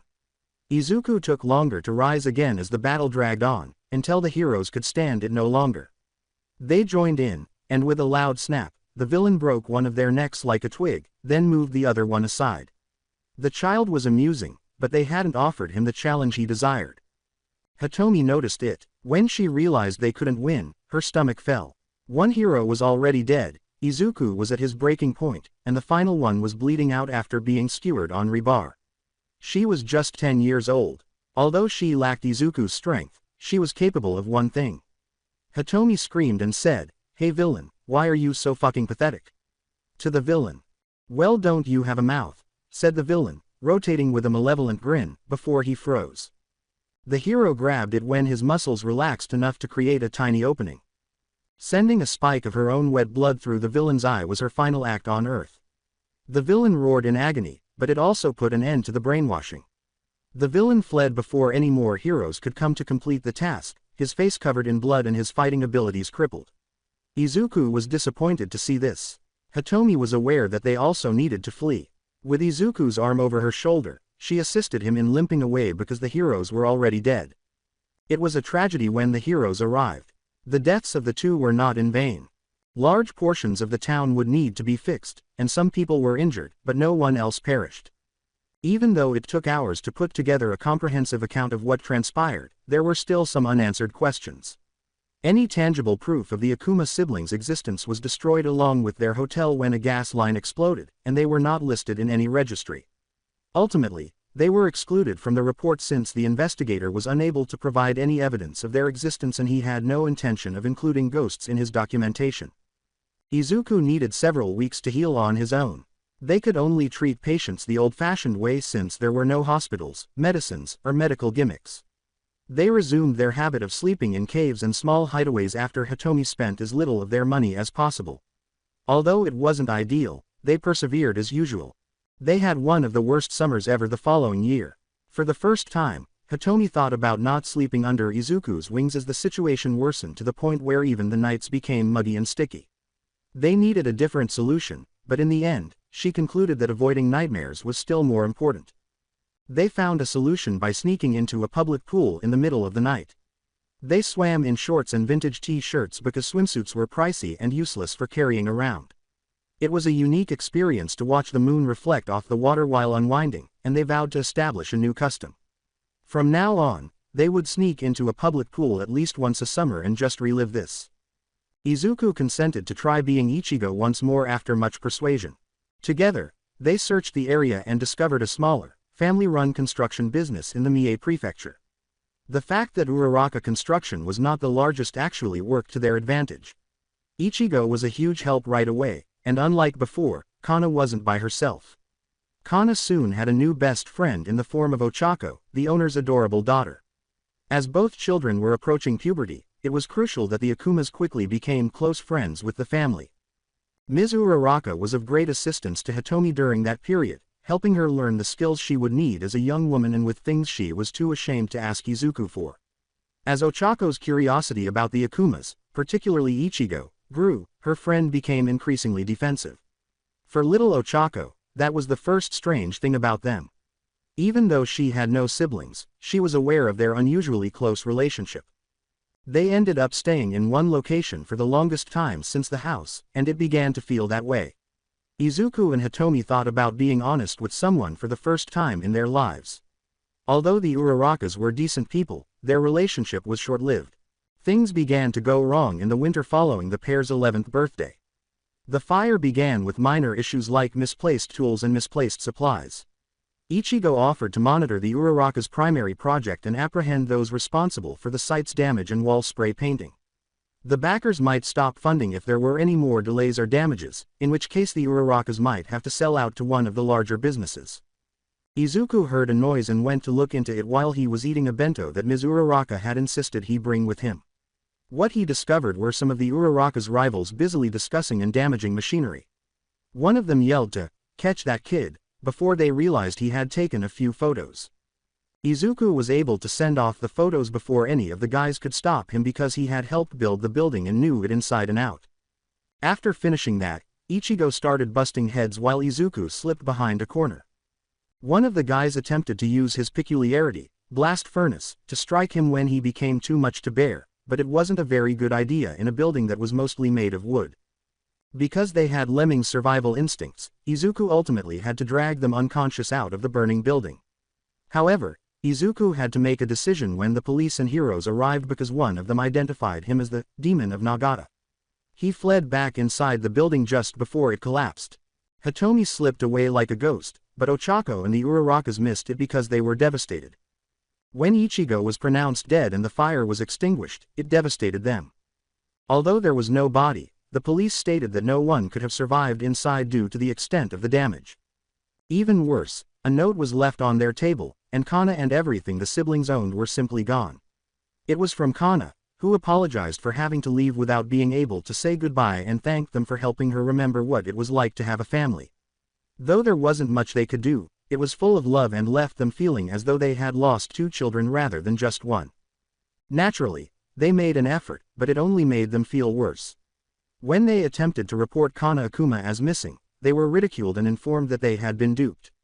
For some reason, Hitomi's file was sealed, and there had never been a Kana Akuma. After noting the report, a detective wearing a duster finally stopped by to inquire, but they received no response. Better news. The images were sufficient to support a lawsuit against the company that attempted to destroy them, saving the Uraraka's company for the time being, but at a high price. They were unaware of how Hitomi met up with Izuku outside of town and punched him for frightening her in that way, or how he had sneaked out of the building with his quirk deactivated. They both agreed that Ichigo and Kana were no longer safe and might be unlucky, but Izuku spent the majority of the following week apologizing. They didn't need bad luck, if there was anything. In light of this, they returned to wandering and lending a hand wherever they could. As is customary, Izuku and Hitomi were strolling through the Shizuoka town, searching for a gift for their birthdays. Since Hitomi's was on July 1st and Izuku's was on July 15th, it had become customary. They decided that anything they found between the two dates was fair game because they were constantly on the go, and as a result, they both enjoyed the 2-week celebration that was exclusively theirs. Izuku grinned at Hitomi and dragged her inside the mall when they saw it. The couple had been doing well over the past few months, and they had some extra money to spend on expressing their gratitude to one another without being foolish. After all, they didn't want to have to return to dumpster dinners. Additionally, they were less noticeable if they appeared clean and healthy, which was made easier by wearing new or nearly new clothing.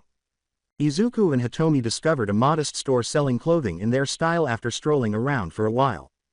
Hitomi discovered a pair of reliable black fingerless gloves, a workable imitation black leather jacket, and new fishnets because her leggings and undershirt were becoming worn out. Izuku received a pair of red gloves that resembled his demon skin in color. Izuku had to pay attention to the sizes and whether the shirts and pants stretched. Fortunately, gym shorts and black sweatpants were popular. He always made sure to wear shorts underneath his pants after the one time he literally tore them off right before a fight. After a few minutes, Izuku had a brand new black hoodie that fit and stretched flawlessly thanks to another lucky break. The man behind the counter loved Izuku's wings and also did custom work. The guy was nice and seemed really excited to see him in it, but Hitomi could have done it eventually. They continued their day with their new attire and a stylish black shoulder bag they had discovered on their way out. They went into a music store after spending an hour at an arcade where Izuku got beat up at a few games. They didn't want to purchase anything tangible, and they didn't spend money on electronics because inexpensive items couldn't last long on the streets and those that could were pricey. If they hadn't needed their stolen laptop for online classes, they wouldn't have bothered with the hassle of maintaining it. However, they loved stores like this one because they frequently had music players or samples they could rent. They made a new acquaintance at one of the sample locations. When you entered the store, you could rent a pair of headphones, and if something caught your attention, you could simply plug in and listen. Although it was cool, some kids had sneaked in with fake jacks to trick the owner. Izuku simply pulled out a jack to listen to some metal when he discovered it running back into the shelves for the 5th time. He was surprised when the jack leapt out of his grasp and a furious girl strode across the row, appearing to be ready to murder. "What the fuck, man? That's rude as hell." I was jamming and suddenly some pervert goes grabbing my ears. A short girl with angry eyes wearing a deep dope t-shirt, grunge jeans, and short chopped purple hair caught Izuku's attention as he blinked. He laughed because he couldn't help it, which only seemed to aggravate her more. Fortunately, Hitomi heard the disturbance and came to look into it. "There a problem, Izu?" she asked. "Quick question, Tomi, are you sure you don't have a sister?" Izuku asked, rubbing the base of his horns. To his ongoing amusement, the two girls glanced at one another and simultaneously crossed their arms while declaring, "I'm an only child." As a result, they exchanged glares and dirty looks. When Izuku told Hitomi what had happened after he had stopped laughing, the other girl frowned and said, "Could have just said that, jerk." Izuku murmured, "I guess, but to be honest you didn't give me much of a chance." "Hey Tomi, you mind if Minnie joins us for lunch as an apology? I hear this place has great yakisoba and we can splurge on some sushi." The new girl yelled, "I'm not a Minnie anyone you ass. I'm Kyoka Jiro, and don't forget it." While Hitomi appeared to give it a lot of thought, Izuku laughed. "Well Jiro, now that I know your name I won't." On a more serious note, I'm not joking. Let me make it up to you for the party foul. Hitomi will be there to beat me up if I do anything questionable, and we can chat a bit. It's not often we find someone with good taste. Sighing, "Yeah, I guess it's fine. Since this started with metal, and you have a deep dope tea we should at least have something to talk about." "Whatever. Free food is free food. Just give me a sec to let my dad know." Kyoka scoffed and yelled, "Gonna go have lunch. If I'm not back in 20 call the cops and tell mom she was my favorite." She leaned back and attracted the attention of the man behind the register. "Okay, rocker. Also, can't really blame you. She's my favorite too," the man said with a laugh. Kyoka rolled her eyes and said, "Gross." She shrugged and turned back to face the two, saying, "Lead the way." Izuku spread his wings wide before allowing them to rest in a more comfortable and natural position after the three of them arrived at the food court. Kyoka simply stared in wonder until she caught a glimpse of Hitomi's smirk and turned her head away, pouting. Both girls rolled their eyes when Izuku, like a gentleman, offered to go get what they wanted, though Hitomi's was much more affectionate. "So is he your brother, or boyfriend, 'cause you seem a bit close to just be friends?" Kyoka asked Hitomi, who was now by herself. Hitomi blushed as she looked away. "No and no, Izuku is just my best friend. We've gone through a lot together, and, not getting into this with a girl I just met." Kyoka laughed. "Wow, defensive much, I was just trying to start a conversation." Both of them stared for a moment before Hitomi, "Fair, I guess. Maybe I've forgotten how to be social, but it's not like I get many chances, not when people treat us like monsters just for existing." Hitomi turned her back. "Sometimes I wish we were normal or even quirkless." "No, that wouldn't make it better. We've seen enough quirkless getting abused to know that wouldn't fix the problem." Kyoka sighed. "At least you two seem strong." Hitomi raised her eyebrows and scoffed. "I can see it in how you move, and your heartbeat." Kyoka was wriggling her ear jacks around smile. "These jacks aren't just for looks or rocking out. They give me really good hearing. It's how I can tell you're tough. Your heart raced in fear when we were walking, but you completely hid it. That guy was on edge, but his heart wasn't racing like yours. It was strong and focused, like a confident predator on watch but fully aware nothing around can challenge it. It's frankly impressive. I'm not nearly that strong, confident, and good at hiding how I feel. I'm just the weird girl with the long ears, the one who knows too much and can't help hearing what people really think of me behind my back." Hitomi made a startling gesture by sliding her hand forward and placing her fingers over Kyoka's. It wasn't aggressive, and it was obvious that she was giving Kyoka the choice to back off, but instead she just gave Hitomi a perplexed look. The girl who was larger laughed. "Well then, here's your first lesson in fixing that." "Fuck those people," Kyoka sighed, "and Hitomi's, I'm serious. People suck, and if they want to be all judgy, then fuck 'em. Izuku helped me learn that only I can decide my worth.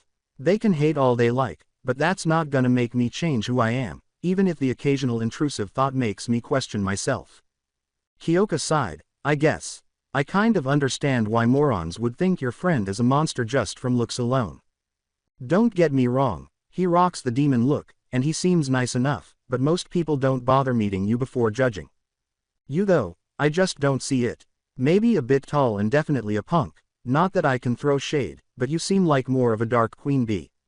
Not a yuppie cheerleader type, but one who has guys tripping over each other to try and serve their dark goddess. Like, the whole unapproachable confidence thing you've got is usually like bait for desperate idiots. What could possibly make you a monster?" Before asking, "Do you really want to know?" Hitomi appeared anxious. "Yeah, I wouldn't ask oath." Kyoka scoffed before her eyes glossed over and her thoughts went blank. Sighing, "My quirk is suggestion. Used to call it brainwash, but Izuku and one of our teachers helped me learn why that was dumb. I can't change you in any way, only give you an order or hold you in this state for a while. Any kind of jolt will break you out, or I could just," Hitomi snapped, and Kyoka's eyes cleared, "let you out. People think we're villains just because we could be if we chose to abuse our quirks, but it's stupid. How is our situation any different than All Might, Endeavor, or Best Jeanist? They could destroy entire cities or make people into puppets on a whim, but they're considered heroes and we're nothing but monsters.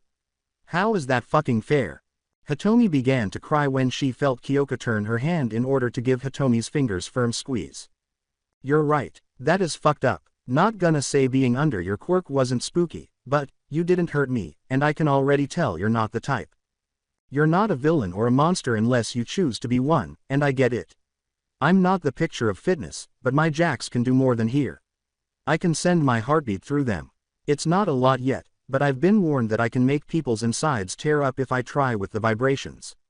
It's not horns and wings, or temporary mind control, but I get it. You two look like you're getting along. Are you trading up, Tomi? Maybe replacing me with a cute little sister?" Izuku asked, returning with a large pile of food and a smirk. Rolling her eyes, Hitomi said, "You know you're the only thorn I allow by my side." "I'm not cute," Kyoka pouted. "Not helping your case by pouting cutely, Jiro," chuckled Hitomi. The three of them then started discussing music and, much to Izuku's surprise, eccentricities. Although Kyoka observed that the other two would sometimes glance at one another for approval before discussing a delicate subject or would sidestep some inquiries entirely, she discovered that she enjoyed hanging out with her new pals. She blushed when her dad revealed that she had been missing for more than 3 hours, and she was shocked to see him looking worried and a little irritated. "Could I get your numbers, or maybe an address to come by and hang out?" she asked without thinking as she turned back to the two and saw them getting ready to leave.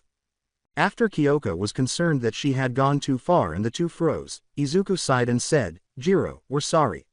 You're cool, but that's not possible. It's not because we don't want to. We just don't carry phones, and we move around a lot so we don't have a permanent address. Don't stress too much though, you'll see us again. You're too cool to lose touch with." Hitomi released her chin as they appeared to vanish into the crowd like ghosts, leaving Kyoka both amazed and concerned for them. As promised, Kyoka encountered the pair several times in the weeks that followed. However, they would typically just hang out without engaging in a deep conversation. Another peculiarity was that police frequently discovered villains and small-time offenders knocked out, but when questioned, they never recalled what had happened to them.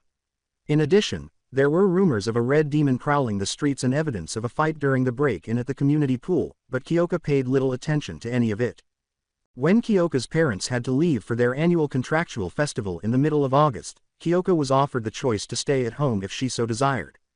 Her parents trusted her, but staying in the hotel room for 90% of the trip wasn't as cool as the music. She seized the opportunity to organize her own celebration right away.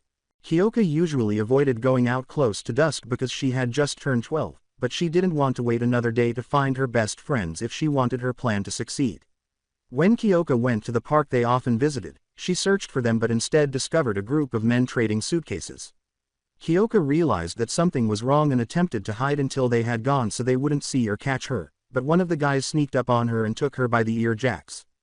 Fortunately, one of the younger members identified her as the Jack Junkie's child and proposed that they ransom her before returning her body. Terrified, Kyoka tried to fight, scream, or do anything else she could think of to get help, but all she got was a panel van with her tied up inside. When Kyoka heard a loud bang and saw the van's roof crunch in, she began to cry because she wished she had just gone to the festival with her parents. Then she heard gunfire, male screams, demonic roars, and familiar whispers. When the silence returned, Kyoka sniffed and hoped a hero had arrived, but then she noticed clawed fingers digging into the van's door and then tearing it open as if nothing had happened. A tall, muscular figure with bright red skin, long green hair that was almost black, matching fur on his arms, two black horns shaped like a L, large bat wings, and a familiar black hoodie stood in front of her. At first, Kyoka wanted to scream, but she was taken aback when she met the demon's eyes.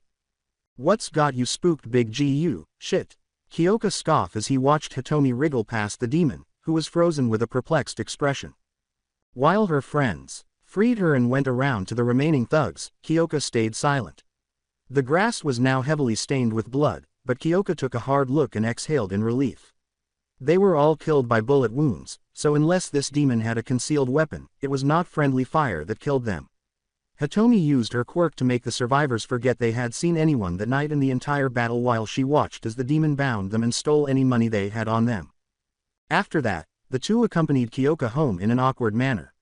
Although Kyoka was irritated that they were aware of her residence but had never paid her a visit, perhaps this could be advantageous to her. Kyoka stumbled and caught herself with her ear jacks just before her house appeared. She smirked as she put them around the wrists of one of her escorts and said, "Both of you have explaining to do." "Cute." The demon frowned. "Now let me go." Kyoka laughed. "I think not, Izuku. The whole reason I almost got kidnapped was looking for you too, and now I have a whole other bunch of questions." Izuku snarled, "And what's stopping me from freeing myself?" While extending a claw. "You won't because it would hurt me, and you won't do that," Kyoka said, rolling her eyes. Hitomi chuckled. "Fine, but what's stopping us from just walking away instead? You should turn off your quirk or whatever, Izuku. I'm guessing you don't want to be seen like this. Also, I saw how you two dealt with those guys back there, and I already know how your quirk works. Tomi, don't waste your time. Until I get a promise from you two that you won't mind wipe me and run away, I'm going to have to ignore you. Which is terrible because I really just want to give you both a hug for saving me." Kyoka looked her in the eye, smiled, and led them aside while speaking to Izuku. Even though Kyoka was the least strong of the three, she was still able to persuade Hitomi and a transformed Izuku to accompany her inside her home. I don't know what you expect us to do or say. Izuku glared at Kyoka for the first time after the homeless couple entered and sat on a couch, staring at the floor until Kyoka moaned. Kyoka laughed. The truth would be nice. Has anything you've told me been true? What, are you like secret villains that attack other villains? Every time Kyoka used the word villain, Hitomi winced. She raised her knees to her chest and began sniffling. We have never lied to you. Sure, we didn't tell you everything, but why would we? Is it so wrong to want just one normal person to not look at us with disdain or treat us like filth? Is it wrong to want to be able to stay in one place and just act like teens for a while? Izuku raised his arms. I guess it is, and now we have to leave, again. Find a new city, town, or hell, maybe we should just try another cave. That didn't go bad fast last time. No, why would you leave? That's not fair. Kyoka froze. Whined Hitomi, you know what we are now. You'll turn us in or abandon us. Kami, or you won't and we'll end up hurting you. Kyoka wanted to reassure them, but each time she attempted to stand up, Hitomi winced. Izuku instead cradled Hitomi in his arms. Her up. Everywhere we go, no matter what we do, it's always the same. We either get hunted like rats or someone shows us a little kindness and they end up paying for it. All we want is to help people and not be hated. Somebody finds out who we are and we have to run again because nobody really wants us. Kyoka extended his hand, then stay. I don't hate you. I don't think I can. If you want a change, then do something you've never done. Don't run. We aren't multimillionaires, but we have enough to share. Kyoka placed a hand on Izuku's knee. Let me in. Let me fight with you, and stand by the only friends I've ever had. Why would you want to do that? You don't even really know us. Sniffed Hitomi. Kyoka chuckled. I know enough. I know Izuku can never sit still. He has to move, train, do something all the time or he gets jittery. The only exception is when he is helping someone. Then he calms and almost smiles. I know you, Hitomi, are secretly really talented. I've seen you fix a little kid's stuffed toy in the seconds Izuku has them distracted. You're my friends. I know Izuku likes a twist of mint in his peanut butter ice cream, and that you prefer chunks of blueberry. I know all that and more because I care about you too, morons. I want to be a hero, and if I can't be one for the only two people who care about me, excluding my parents, then how can I ever be one? Izuku couldn't stop himself from crying as Kyoka completely dropped her punk mask. He extended his hand to her, changing as he did so, and embraced her. Kyoka blushed as she experienced his warmth, strength, and consoling embrace. Kyoka felt as though she could fall asleep at any moment, and then there was the steady, powerful sound of his heart, which explains why Hitomi enjoyed this so much. Although Kyoka had heard it in a faint voice before, she could now hear it clearly because she was literally in his lap, and it was just as lovely as he was. Fine, we'll make our stand here, but if the police come for us, we don't want you to get involved.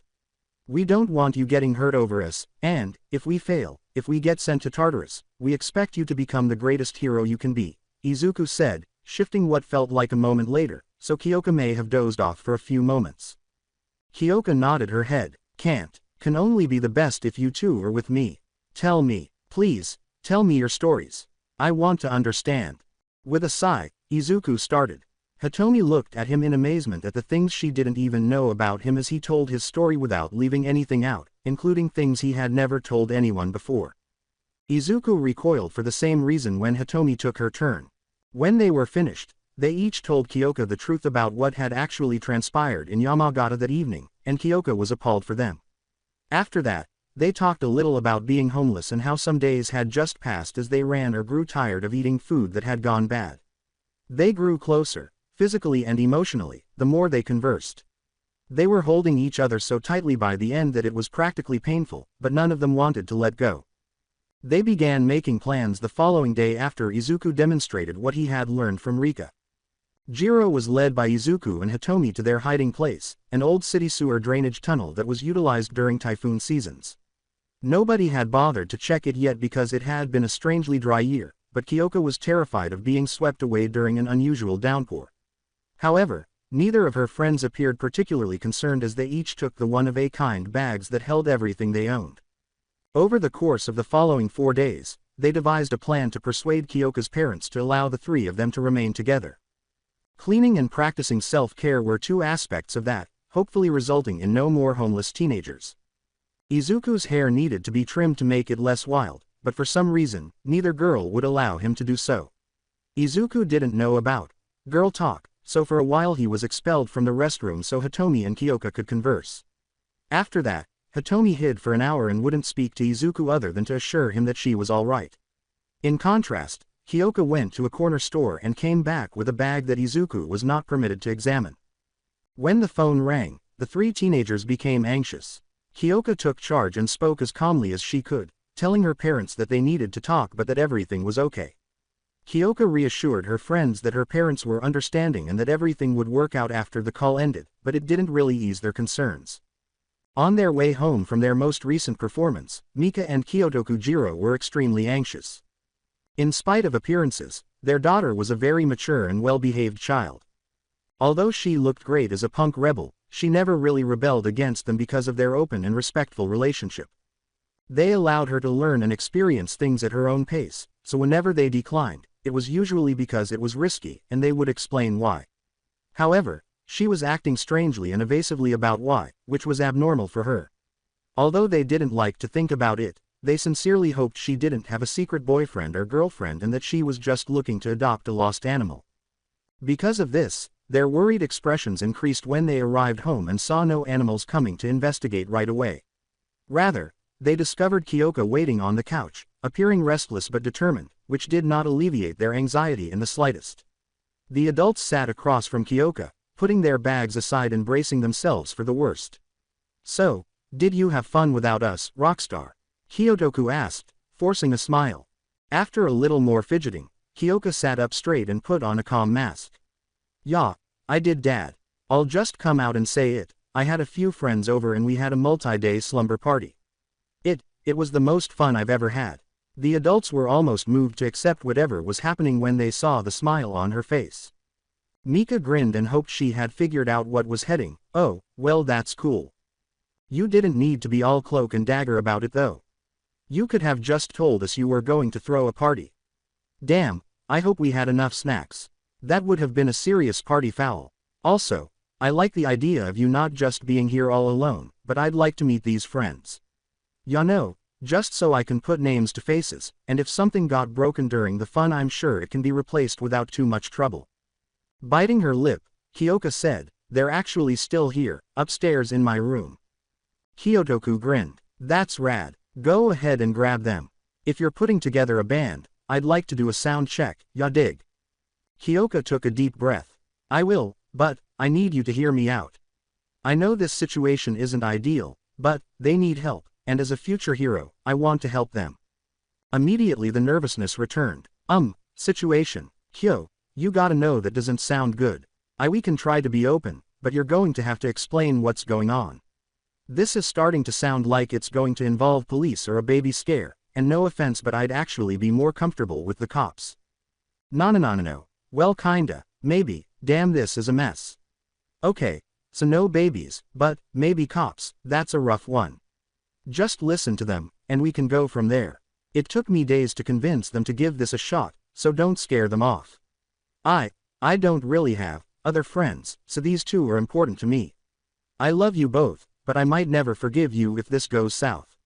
Kyoka stood up and hurried to get Izuku and Hitomi, leaving her parents in a critical state of near panic. A moment later, a taller girl who resembled Kyoka's older sister, something she didn't have, came down the stairs with Kyoka, causing both adults to blink in shock. Behind them was an even taller boy with distinctly heteromorph features. The adults expected someone to sit on the floor because there wasn't much seating, but they didn't. The adults' heads spun when the boy sat down and each of the girls sat on one of his knees. The Jiro family had a better view of Kyoka's friends, now that they were nearer. The girl appeared ready to flee at the slightest provocation, and she had obvious bags under her eyes from stress until the boy put an arm around her. Although her clothes were worn, they could tell from this close that it wasn't a fashion choice, rather, they had simply seen better days. She was a cute kid underneath, though. A young lady just coming of age, and all the horrors that go along with it. The boy was a mystery. obviously anxious, but concealing it with a protective, single-minded expression. They could see short black clawed fingers when he put his arm around the new girl, but they couldn't tell if the color was Polish or natural. He had long, sharp horns like a bull, and his wings were angled to avoid harm or excessive pain, no matter how uncomfortable it must be. His intense eyes made him appear even more wild, even with his hair tied back into a dark forest tail. Although he was obviously attempting to avoid appearing menacing, he appeared to be dangerous. At least he tried, even though he was failing. The boy spoke on their behalf, saying, "It is nice to meet you both, Jiro-sans. My name is Izuku and this is Hitomi. I don't really know where to begin." Despite the taller girl's similar punk appearance, she had apparently gone completely nonverbal when confronted with the adults. With his arms crossed, Kyotoku said, "I'd like to know what two high schoolers are doing with my daughter." "Be nice, Toku. It's nice to meet you both as well. I'm Mika and this is my happily married moron, Kyotoku." As poorly as he phrased it, I would like an answer on that as well. Kyoka frowned, but Mika beat her to it by giving her husband a little slap upside the head, causing Hitomi to wince. Izuku sighed and said, "Well, we wouldn't know, since we aren't high schoolers. We may take a few high school classes online, but that's because our teacher likes to push us really hard. I'm actually only about 2 weeks older than Kyoka, while this old lady is only 2 weeks older than me." Izuku was obviously attempting to lighten the mood by making a joke, which caused Hitomi to pout. Pulling her in closer, Izuku said, "I was only joking, Tomi. No need to get huffy." Kyotoku's eyes widened as the adults simply blinked, saying, "I recognize you now. You were in the music shop last month." Izuku sighed and nodded to Hitomi. "Yup, we had just arrived in town, and were doing some window shopping when we ran into this punk and she was getting ready to fight me." Kyotoku's eyes narrowed, but Kyoka moaned, "We've already had this fight, Izu, and we agreed it was the fault of whomever put up all those fake jacks around the store." Kyoka blushed, "You touched my jacks. You totally deserved it." Mika laughed, "So what brings you to town? Your parents get a new job. As a matter of fact, are you siblings because I don't see a lot of resemblance beyond you both being cute." Mika anticipated more teasing or blushing, but instead the new teens appeared hurt and the room became very quiet. That's where the complications begin, but I guess it's time we get down to business," Izuku said, glancing up at the ceiling. Izuku spent the next hour outlining their predicament, avoiding as much detail as possible. Since Kyoka had already heard it all and her parents didn't seem to be able to move, she ended up getting drinks for everyone when they became thirsty. Mika publicly wept for Inko, Rika and her daughter, and Himomi's near-death experience, but Kyotoku was the most impacted. Because of his highly expressive face, everyone could see every emotion he was experiencing. The adults had already formed opinions by the time they got to more recent events. Kyotoku got to his feet and asked Izuku to follow suit. As he said bluntly, "None of this is your fault. You've been stuck with such a bad hand for so long, forced to survive, but now you can relax. You're safe now, and I know your mother would be so proud of you for always putting others first. Let us put you first now. You're allowed to rest." Izuku did it, honestly expecting to be thrown out or hit, but Kyotoku hugged him instead. Izuku sniffled, "What if I've forgotten how?"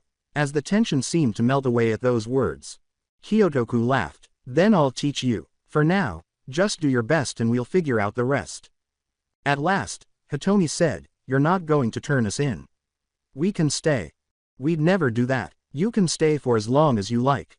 We'll get it figured out, but you will always be welcome here," Mika said as she moved to embrace both girls. Hitomi sobbed until she fell asleep, and Izuku had to carry her to a bed, but it felt different. They had no idea that today would mark the beginning of their new lives. The Jiro family needed 3 months to resolve the most fundamental issues, such as officially renaming Hitomi's peculiarity.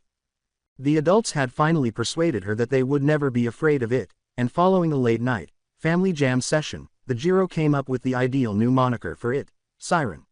She sang a real-life siren song, and they said her voice was lovely. They attempted to persuade Izuku to follow suit, but Demon's Wrath differed from brainwash. Izuku wanted people to know what would happen if they attempted to destroy his new little family, and he was proud of his peculiarity, name and all. When the adults discovered that the teenagers had not been fabricating their intelligence or their online education, they were astounded. They continued taking online classes, but with a new permanent address, because neither felt prepared to return to formal classes and, to be honest, they were so far ahead of the other children in their age group that it was unthinkable. That didn't mean they weren't picking up new skills. Even if they hadn't expressed interest, the Jiro family, who were musical, would have become at least somewhat knowledgeable about music theory, but that wasn't the case. They both turned to music as a pastime and a way to let go of everything they had been holding inside. Even a new, heroic plan was initiated by the teenagers.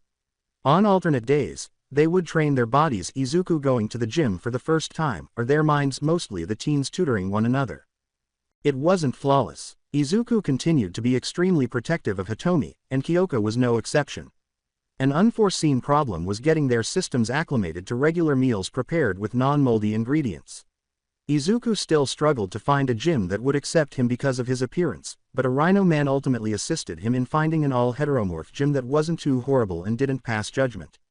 The day Tsukauchi eventually caught up to them then arrived. Izuku and Hitomi had been living with the Jiro family for almost 6 months when a haggard and dejected detective in a fedora knocked on their door. Izuku was learning how to make fruit pancakes for breakfast, and the others were having fun. In order for them to keep enjoying them, Izuku offered to answer the door. Izuku sighed and said, "It's been a long time, detective, would you like some coffee? I just made a fresh pot." Both figures stared at each other as if they were seeing a ghost when he opened the door. Tsukauchi laughed, unable to contain his laughter. He nodded in agreement and entered the building. When Izuku brought him back, the Jiro family was perplexed, and when they learned who Tsukauchi was, their attitudes didn't get any better. Izuku had not felt so loved in a long time as he did when everyone tried to shield him by standing in the way of the detective. Tsukauchi simply indicated that he wasn't there to fight by raising his hands in submission. At the expense of having to relive their trauma once more, Tsukauchi ultimately proved to be a wealth of knowledge. Izuku was not being held responsible for what transpired at the foster home due to the circumstances. They were willing to just let Izuku go as long as the teenagers never discussed what had transpired. Tsukauchi sneered and informed the Jiros that this wasn't the case when they began to become irate, believing that everything was being ignored. Everyone involved was now where they belonged, and that home was no longer there. In actuality, Izuku and Hitomi were the only remaining individuals who had not been legally adopted. The matron was quietly rotting away in jail while several police officers and hospital employees, who had grown quite fond of the children, investigated to make sure no one else was being harmed. Now that everything had been resolved, the only thing left to talk about was whether Izuku wanted to go back to the Bakugas. Everyone stopped and turned to face the demon teen after hearing that one question. They all silently hoped but didn't say anything because they didn't want to affect his choice. Hitomi's eyes widened as Izuku looked at everyone around him and almost grinned. "I love the Bakugos, and I've never doubted that they love me, but I'm not the person they're waiting for anymore. They're expecting the innocent child I used to be, not the demon that I am. I have people to look after, responsibility to uphold, so if it's okay with you all, I'll stay. I'll write my aunt a letter for you to give her, but I found where I belong." Izuku's body grew until he transformed into the red demon that so many feared, but he simply embraced Hitomi and the Jiro family, saying, "I found a new family, and I refuse to lose this one." The Jiro family had some ideas for gifts when the teens' 13th birthdays approached. Naturally, the teenagers hosted their own party, which included the three of them sneaking into the community pool after dark for a private swim, a practice that Izuku and Hitomi had begun a few years prior and had developed into an annual ritual. They both blushed at different times as they felt something beginning to take root in their chests for one another, and it was enjoyable to see each other in swimwear. Following cake and gifts, Mika and Kyotoku surprised the three of them by showing them a crucial document. They were now the legal guardians of Hitomi and Izuku. The adults snickered and gave a half-truth when Kyoka questioned why they didn't simply adopt them. They didn't want to ruin the surprise by making a decision like that without discussing it with them. It wouldn't be too difficult to accomplish from here if that was what they desired, and if not, that was also cool. Ultimately, they wanted their home's location to be undeniable, and with Tsukauchi's assistance, it was now official. The adults grinned at the teenagers as they cuddled up on the couch to end the evening. They genuinely cherished their children. With a moan, Hitomi stood up and searched her room for the person who had woken her up and decided life was no longer worth living. She had been fortunate over the past 2 years. With a model-like physique and the demeanor of a furious pit viper, she was now approaching 6 feet. I'm respecting your privacy by knocking but asserting my authority as your father by coming in anyway. The man said, laughing but covering his eyes out of deference, as she glanced toward the door and saw Kyotoku peeking nervously into the room. Get dressed, Yadiva. The UA entrance exam starts in a few hours and the others are already eating.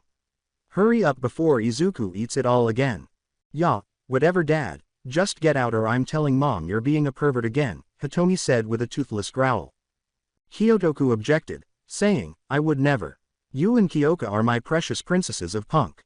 The only boy allowed near either of you is Izuku.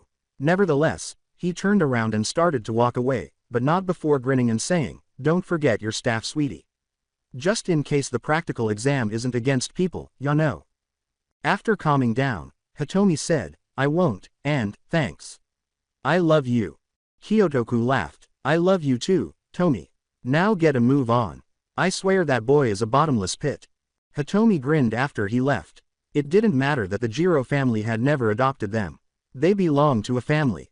They were Hitomi's parents, and anyone who claimed otherwise would be damned. She dressed in a black tank top, a blood-red skirt, and black leggings. She reached for the collapsible staff that fit in her purse, a purple bag with the words, Killer's Assistant, printed on the sides, and the fingerless reinforced gloves she had received as a gift to help protect her hands. As she descended the stairs, she discovered Kyoka, Mika, and a sagging Izuku seated at the table. Beneath one of Izuku's old black hoodies with the wing holes sewn shut, Kyoka wore a pink t-shirt. With her short, adorable purple hair and a pair of black leather shorts, they still looked like sisters and took great pleasure in it.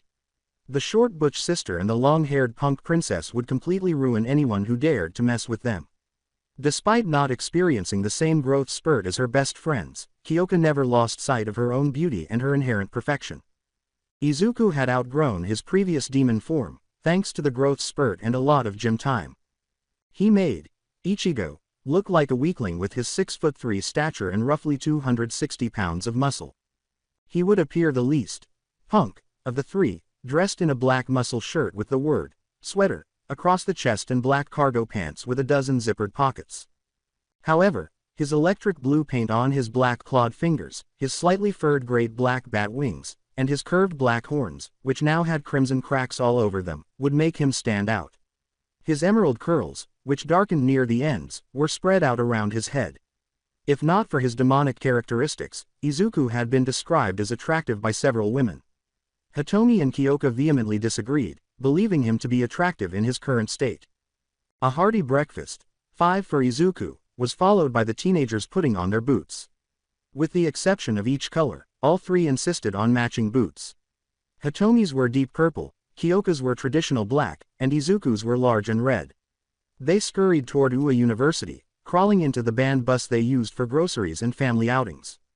When the bus pulled up in front of the academia, the adults leapt out the front, the girls out the sides, and he emerged out the back with wings spread and a roar. That was just him stretching and moaning after spending an hour crammed inside the bus, making a bit of a show. Izuku approached the Jiros and said, "This is it, guys. You know the rules, no parents allowed during the exam unless you're part of the staff. If there's anything you want to say, this is your last chance." He stood to his full height and grinned as people made room. "Protect the girls. You know how these boys think," Kyotoku said with a sly smile. Izuku raised a fist and said, "On my life, Dad." The girls shook their heads and the boys bumped fists. Mika hugged them and said, "Just do your best. No matter what happens, your dad and I will be here for you, and you always have your band to fall back on." Kyoka sighed. "Yeah, no, we've trained and fought too hard to fail now. We are going to rock out and knock 'em flat." Before parting ways, the entire family gathered for a group hug. As the teenagers walked confidently side by side, the adults went back to the bus to watch their children take the first steps into the next significant phase of their lives. With all the poise of punk royalty, Izuku walked in the center with his wings open and tilted to protect his closest friends from the sun. One person did not move aside as they passed, while the majority did. As they got closer, a blonde with deep crimson eyes turned, then exploded from his palm and charged at Izuku with an explosive right haymaker. The smirk on Izuku's face as he took Katsuki's punch like it was nothing and held him off the ground with his arms pinned so that any use of his quirk would send shivers down his spine was missed by everyone watching in disbelief. The brunette growled and squirmed. You bastard. How dare you? How fucking dare you come here like it's no big deal? You fucking scum, I'll fucking kill you. Then I'll find a way to drag you back out of hell and fucking do it again. Do you have any idea? I'm sorry, Kachin. I'm so sorry, but I needed time. I needed space to put myself back together. I wasn't able to be your Izu-kun back then, but I think I can now, so what do you say? Izuku said, releasing his hold and adjusting Katsuki so he could embrace him. I fucking missed you, Izu. We all did. I'm happy you're back, Katsuki said, sniffling and covering his face. Ladies, this is Katsuki. He's an angry dick, but nope, that won't work. Anyway, he's my brother in everything but blood, so please try to not give him too much trouble, that's my job. Izuku let the blonde down and his purple posse stared at the boy until he laughed. The two girls just kept glaring for a moment before they walked into the school. At this, Izuku simply shook his head and continued, letting Katsuki catch up. The trio found the written exam easy, but when the last question came up, Izuku and Hitomi froze and nearly burst out laughing. What makes Nezu the most significant mouse since Mickey, and why does he still lack a steamboat? When they finally put the pieces together, they wanted to slap themselves, but instead they responded to the question with the same response they always gave, because real kings have private jets. In order to avoid disturbing the other test takers, the three were permitted to depart since they finished early. After finding their seats in the room where the practical would be explained, Hitomi and Kyoka fell asleep on Izuku's lap to get a little more rest under his protection before they had to exert themselves physically. Izuku's glare was sufficient to make anyone who objected to it back off, but as the start time approached, Izuku nudged them back to waking. The explanation began after they took their actual seats and a blonde a few rows back gave them a glare. The voice hero, Present Mike, strutted out and explained the rules. They would be split up among various test locations and released in a free-for-all to earn points, to put it simply. Depending on the difficulty, they would receive 1 to 3 points for incapacitating robots, and they would be eliminated for acting in an unheroic manner. Point theft is expected, but willfully attacking another player would not be heroic. An applicant attempted to interrupt, but before he could make a fool of himself, he was violently pulled back down. Mike then let them go to locate their buses, and the three of them exchanged a final good luck hug before parting ways. They stretched and Hitomi produced her staff while they waited for the test to start. Regretfully, the disruptive applicant hasn't finished yet. Izuku saw him speedwalking over while chopping the air, but Present Mike cut him off once more as he announced the beginning of the practical, and Izuku vanished as he used his wings to gain an advantage. Izuku decided not to use his quirk because the additional bulk would only slow him down after testing on a one-point robot and dismantling it with his bare hands. In the meantime, Kyoka used her jacks to rattle their processors enough to force them to shut down, and Hitomi used her staff to pound and, if she could, stab into them. Nezu was suspiciously observing the man who identified himself as All Might's secretary up in the observation room. The number one had been acting strangely ever since his accident. He had appeared twitchy at times, almost paranoid about something. His villains were beginning to lose, now. Things had gotten worse after that slime thief a few months ago, and several superiors had begun to discuss whether it was time to start talking about his retirement from active duty. The Chimeric principal was thrilled to learn that he intended to start teaching the next generation, but they haven't spoken much since, aside from his assistant's visits, and Nezu was still awaiting any paperwork proving he had obtained a teaching license or attended any classes. Most upsetting, he thought. His teaching staff appeared impressed by this year's crop of heroic hopefuls, but they returned to the test at hand. Notably, the three delinquents, who were proving to be far more skilled than most, the fiery blonde who fought with a wild joy, and the vine-haired girl who, albeit a little slowly, managed to balance offense and defense. However, All Might's secretary appeared to be especially preoccupied with the heteromorphic boy from the delinquent trio, and not in a good way, based on the principal's perception of his fear and anger. Nezu pressed the large red button as usual when the big finale finally arrived, but a moment later an error message showed up on the screen. The head of the sport course, Powerloader, paled and began tapping away, saying, Nezu-sama, one of the zeros is malfunctioning. From the shadows, another educator sneered, great. A dead bot, guess you don't get to torture that city of kids, rat. Powerloader let out a whine before Nezu could respond, saying, negative, Aizawa. It's active, we just have no control over it. Aizawa looked up before his eyes became red. Are you implying we have a fucking skyscraper with a bad attitude, a gigaton steel colossus, and no fucking way to shut it down before it kills a city full of applicants? After swallowing, Powerloader said, that isn't an incorrect assessment. Which one is it? Nezu glared at him. City B, sir. It's unfortunate All Might had to cancel. He'd be real helpful right now. Powerloader briefly typed on a keyboard before declaring, I'll try to re-establish a connection. Maybe I can.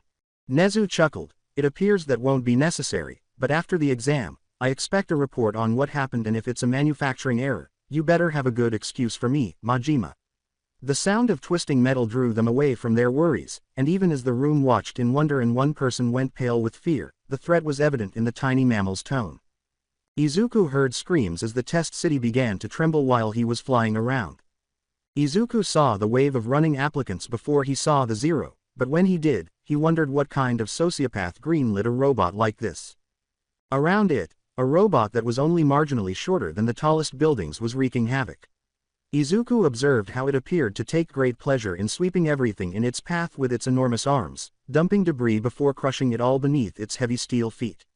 Mike had described the Zero as a trap and a danger that should be avoided, but it was impossible to overlook this annoyance or risk fatalities. Izuku was about to engage it, slow it down, cripple it, or do something else when he heard a voice he hadn't heard in years yell for assistance, so he rushed in its direction. Izuku allowed his quirk to kick in as he fell like a stone. He would need all the strength he could muster. This time, he would not allow anyone to perish. Ochako Uraraka felt like crying. She was going to die, just like him, after training so hard and studying herself almost to death to get here. Ochako had never forgotten her first crush, Ichigo, even after all these years, but it appeared that she would be joining him, another brave loser. All she could hope was that her parents would be all right. Then a miracle appeared in front of her, and she heard wings beating. He had grown to be perhaps 9 feet tall, with rippling muscle and bright red skin. She would recognize him anywhere, even though his horned L was now curled and his once whip-like tail was thicker near the base, appearing more draconic than demonic. She was overpowered, but his trident tail had grown into a formidable weapon, and his little chin beard had grown into a full-blown mane that surrounded his head. How could she see a demon as so angelic? He gave her a critical examination, and Ochako watched as he glared down the Zero and charged directly at it.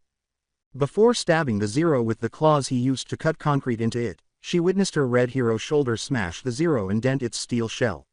He dug in and began disemboweling the technological giant until it finally seized up and went offline, causing her to groan and see the steel warp under his strength. A pale man snarled, "Game over, but the war has only begun. Don't get cocky, Red, I have plenty of continues," as he threw his gaming controller against a wall miles away. Izuku threw aside the debris pinning Ochako's leg and gladly descended to her once he was certain the Zero wouldn't reactivate. "Beside your leg, does anything else hurt?" he asked, groaning as he scooped her into a princess carry because it wasn't pretty.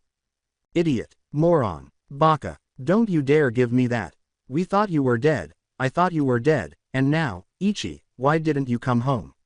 She sobbed, beating impotently on his chest as she appeared to finally awaken from her daze. Izuku exhaled. "That's complicated, Ocha. I'll explain, but I need you to focus. Is anything else hurt? Any dizziness, light sensitivity, nausea? I need to know as soon as possible." She sighed. "I didn't hit my head, though I thought I might have when I saw you. My leg is the only thing hurt. Please, tell me where you've been, and where's Kana? Is she okay?" As Izuku was about to respond, a small elderly woman carrying a syringe cane approached and grinned, saying, "Test is over, dears. Tell me where it hurts and I'll do my best to help." Izuku carefully placed Ochako down so Recovery Girl could work, and the woman grinned, saying, "You can deactivate your quirk now, Sonny. No need to exhaust yourself." As Ochako was about to say that he couldn't, she froze and noticed that he was beginning to resemble one of the teenagers she had seen earlier without much consideration. "Surprise, I guess," Izuku said, scratching the back of his head. Izuku hovered for a minute while the Recovery Girl just kept snooping on Ochako. The medic finally sighed, "You can go now, Sonny. I've got this. Go on, git." Izuku simply sighed as he left, glancing at Ochako, who was still appearing to take it all in. He sincerely hoped Hitomi and Kyoka knew what to do in this circumstance. After a little while, Izuku discovered his favorite on one side of the main building, surrounded by several boys and girls who were all trying to do the same thing. Izuku straightened and rolled his shoulders, adopting a more intimate stance.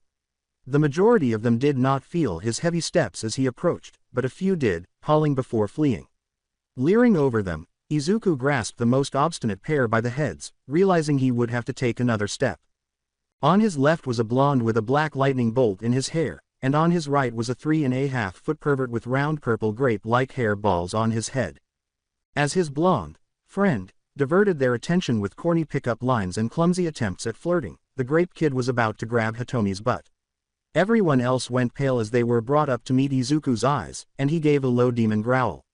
Izuku shifted into his full demonic appearance and growled, "Do you?" His lip curled in contempt. "What do you think you're doing with my girls? You think you're man enough to take them from me?" Izuku asked. After losing control of his bladder, the grapeist passed out, and the blonde nearly shook while whimpering, I'm sorry sir. I didn't know." As they circled the puddle and each took an arm, Hitomi and Jiro grinned. "Thank you, Izu, you marvelous beast," they cooed, looking up at him with lovely smiles. With a pout, Hitomi went on, "These two were such a bother. Why don't you show them what happens to bothers?" Jiro asked, nuzzling his arm. Even the girls in Izuku's arms blushed as he said, "Anything for you, my beauties." He did this with such a possessive, loving growl that he easily threw both boys a few dozen feet in opposite directions before he scooped up his girls and held them close. Izuku took off with a powerful gust of wind after sweeping his wings a moment later. They didn't go very far, but Hitomi and Jiro saw how tense he was during the flight, and they held on to him when he landed. Hitomi sighed, "Okay, Izuku. What happened? You've got that something is bothering me," scowl. Instead, they exchanged glances. After glancing between them, Izuku sighed and drew back into his less demonic form. It's, fuck. Do you ever regret any of the things we did when we were on the run?" he said, throwing them down and leaning his back against a nearby tree. Hitomi sighed, "I guess, but everything we did it in order to survive and stay together. I wouldn't change anything because what we did kept us together, and that's what matters." "What about the Urarakas?" Izuku asked, averting his gaze. "We were children. We didn't have a choice. Why does it matter? We aren't going to see them again so," Hitomi said, freezing as if she had been slapped. "Ocha was in my test area, she nearly died. I couldn't let her die. She saw me. She knows I'm Ichigo," Izuku said, staring at her. "Fuck. Oh fuck." Hitomi stumbled, pinching between her eyes, but her two closest friends saw tears. "What's going on? Who's Ocha?" Jiro asked with a frown and a worried tap of her foot. With a sorrowful expression, Izuku turned to Jiro and said, "We talked about our time as Ichigo and Kana, but we never really got into the people we probably hurt. The Urarakas, Ochako Uraraka, is probably one of the ones we hurt most." Sniffed. "Her mom, Jiro, I love your mom. She's the mother I always wanted, but she wasn't my first." Izuku had his aunt and uncle, his birth mother, but Ms. Uraraka was that for me. Ocha was like a sister to me and her mom taught me. It was just me and Izu on the streets and there were just some things I couldn't talk to him about. She made sure I knew how to stay healthy and that I wasn't disgusting or defective." Izuku reached out to embrace Hitomi and squeezed her gently. I disappeared without a trace after Izuku died, in a burning building. In one night they suddenly lost 2 children, and I try not to think about it, but I know we screwed up. I know they would have accepted us like you all did, but we weren't ready. I was afraid, so we just ran, like we always did." After a long minute of staring at them, Jiro sighed and said, "So she's me, or at least who I almost was." "I think I understand." Jiro hugged them and said, "What you did, it was incredibly messed up, but we'll figure it out. I'm a part of this now. You're my family. I love you both, so I'll help however I can." Before returning to the stage of life and making their way back to the campus entrance, the 3 of them shared another minute of embraces. They heard a disturbance along the way, and Izuku grinned as he detected the scent of burnt caramel approaching. A hand suddenly grabbed one of his horns and attempted to pull him down, but the criminal simply hung from it, frowning. Izuku chuckled and said, "Kachin, you could have asked if you wanted to hang out." With an even more irritated frown, the blonde said, "You're coming with me, nerd. You owe my mom a fucking apology."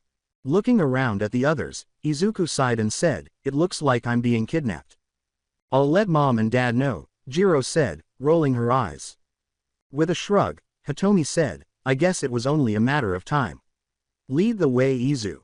Apparently deciding that the girls were a package deal and detesting it, Katsuki stuffed his hands into his pockets while glancing at them. With a growl, he said, "Whatever.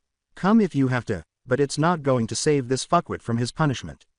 The girls simply winked at Izuku and moved to stand next to him, beneath the glow of his wings. The skeletal man was fuming in the observation room. "You have to be joking, Nezu. That monster shouldn't be admitted to this or any hero program. This is a message. All for One is flaunting the fact he survived his last encounter with M. All Might. That demon is clearly a spy and you intend to just invite him in." Nezu continued to drink his tea before turning his focus hard to the hysterical blow. "What I do is the business of my school and my staff. You, Mr. Yagi, are neither. If your boss wishes to file a complaint or have a meeting, that can be arranged, but I can assure you, neither will change my stance on this matter."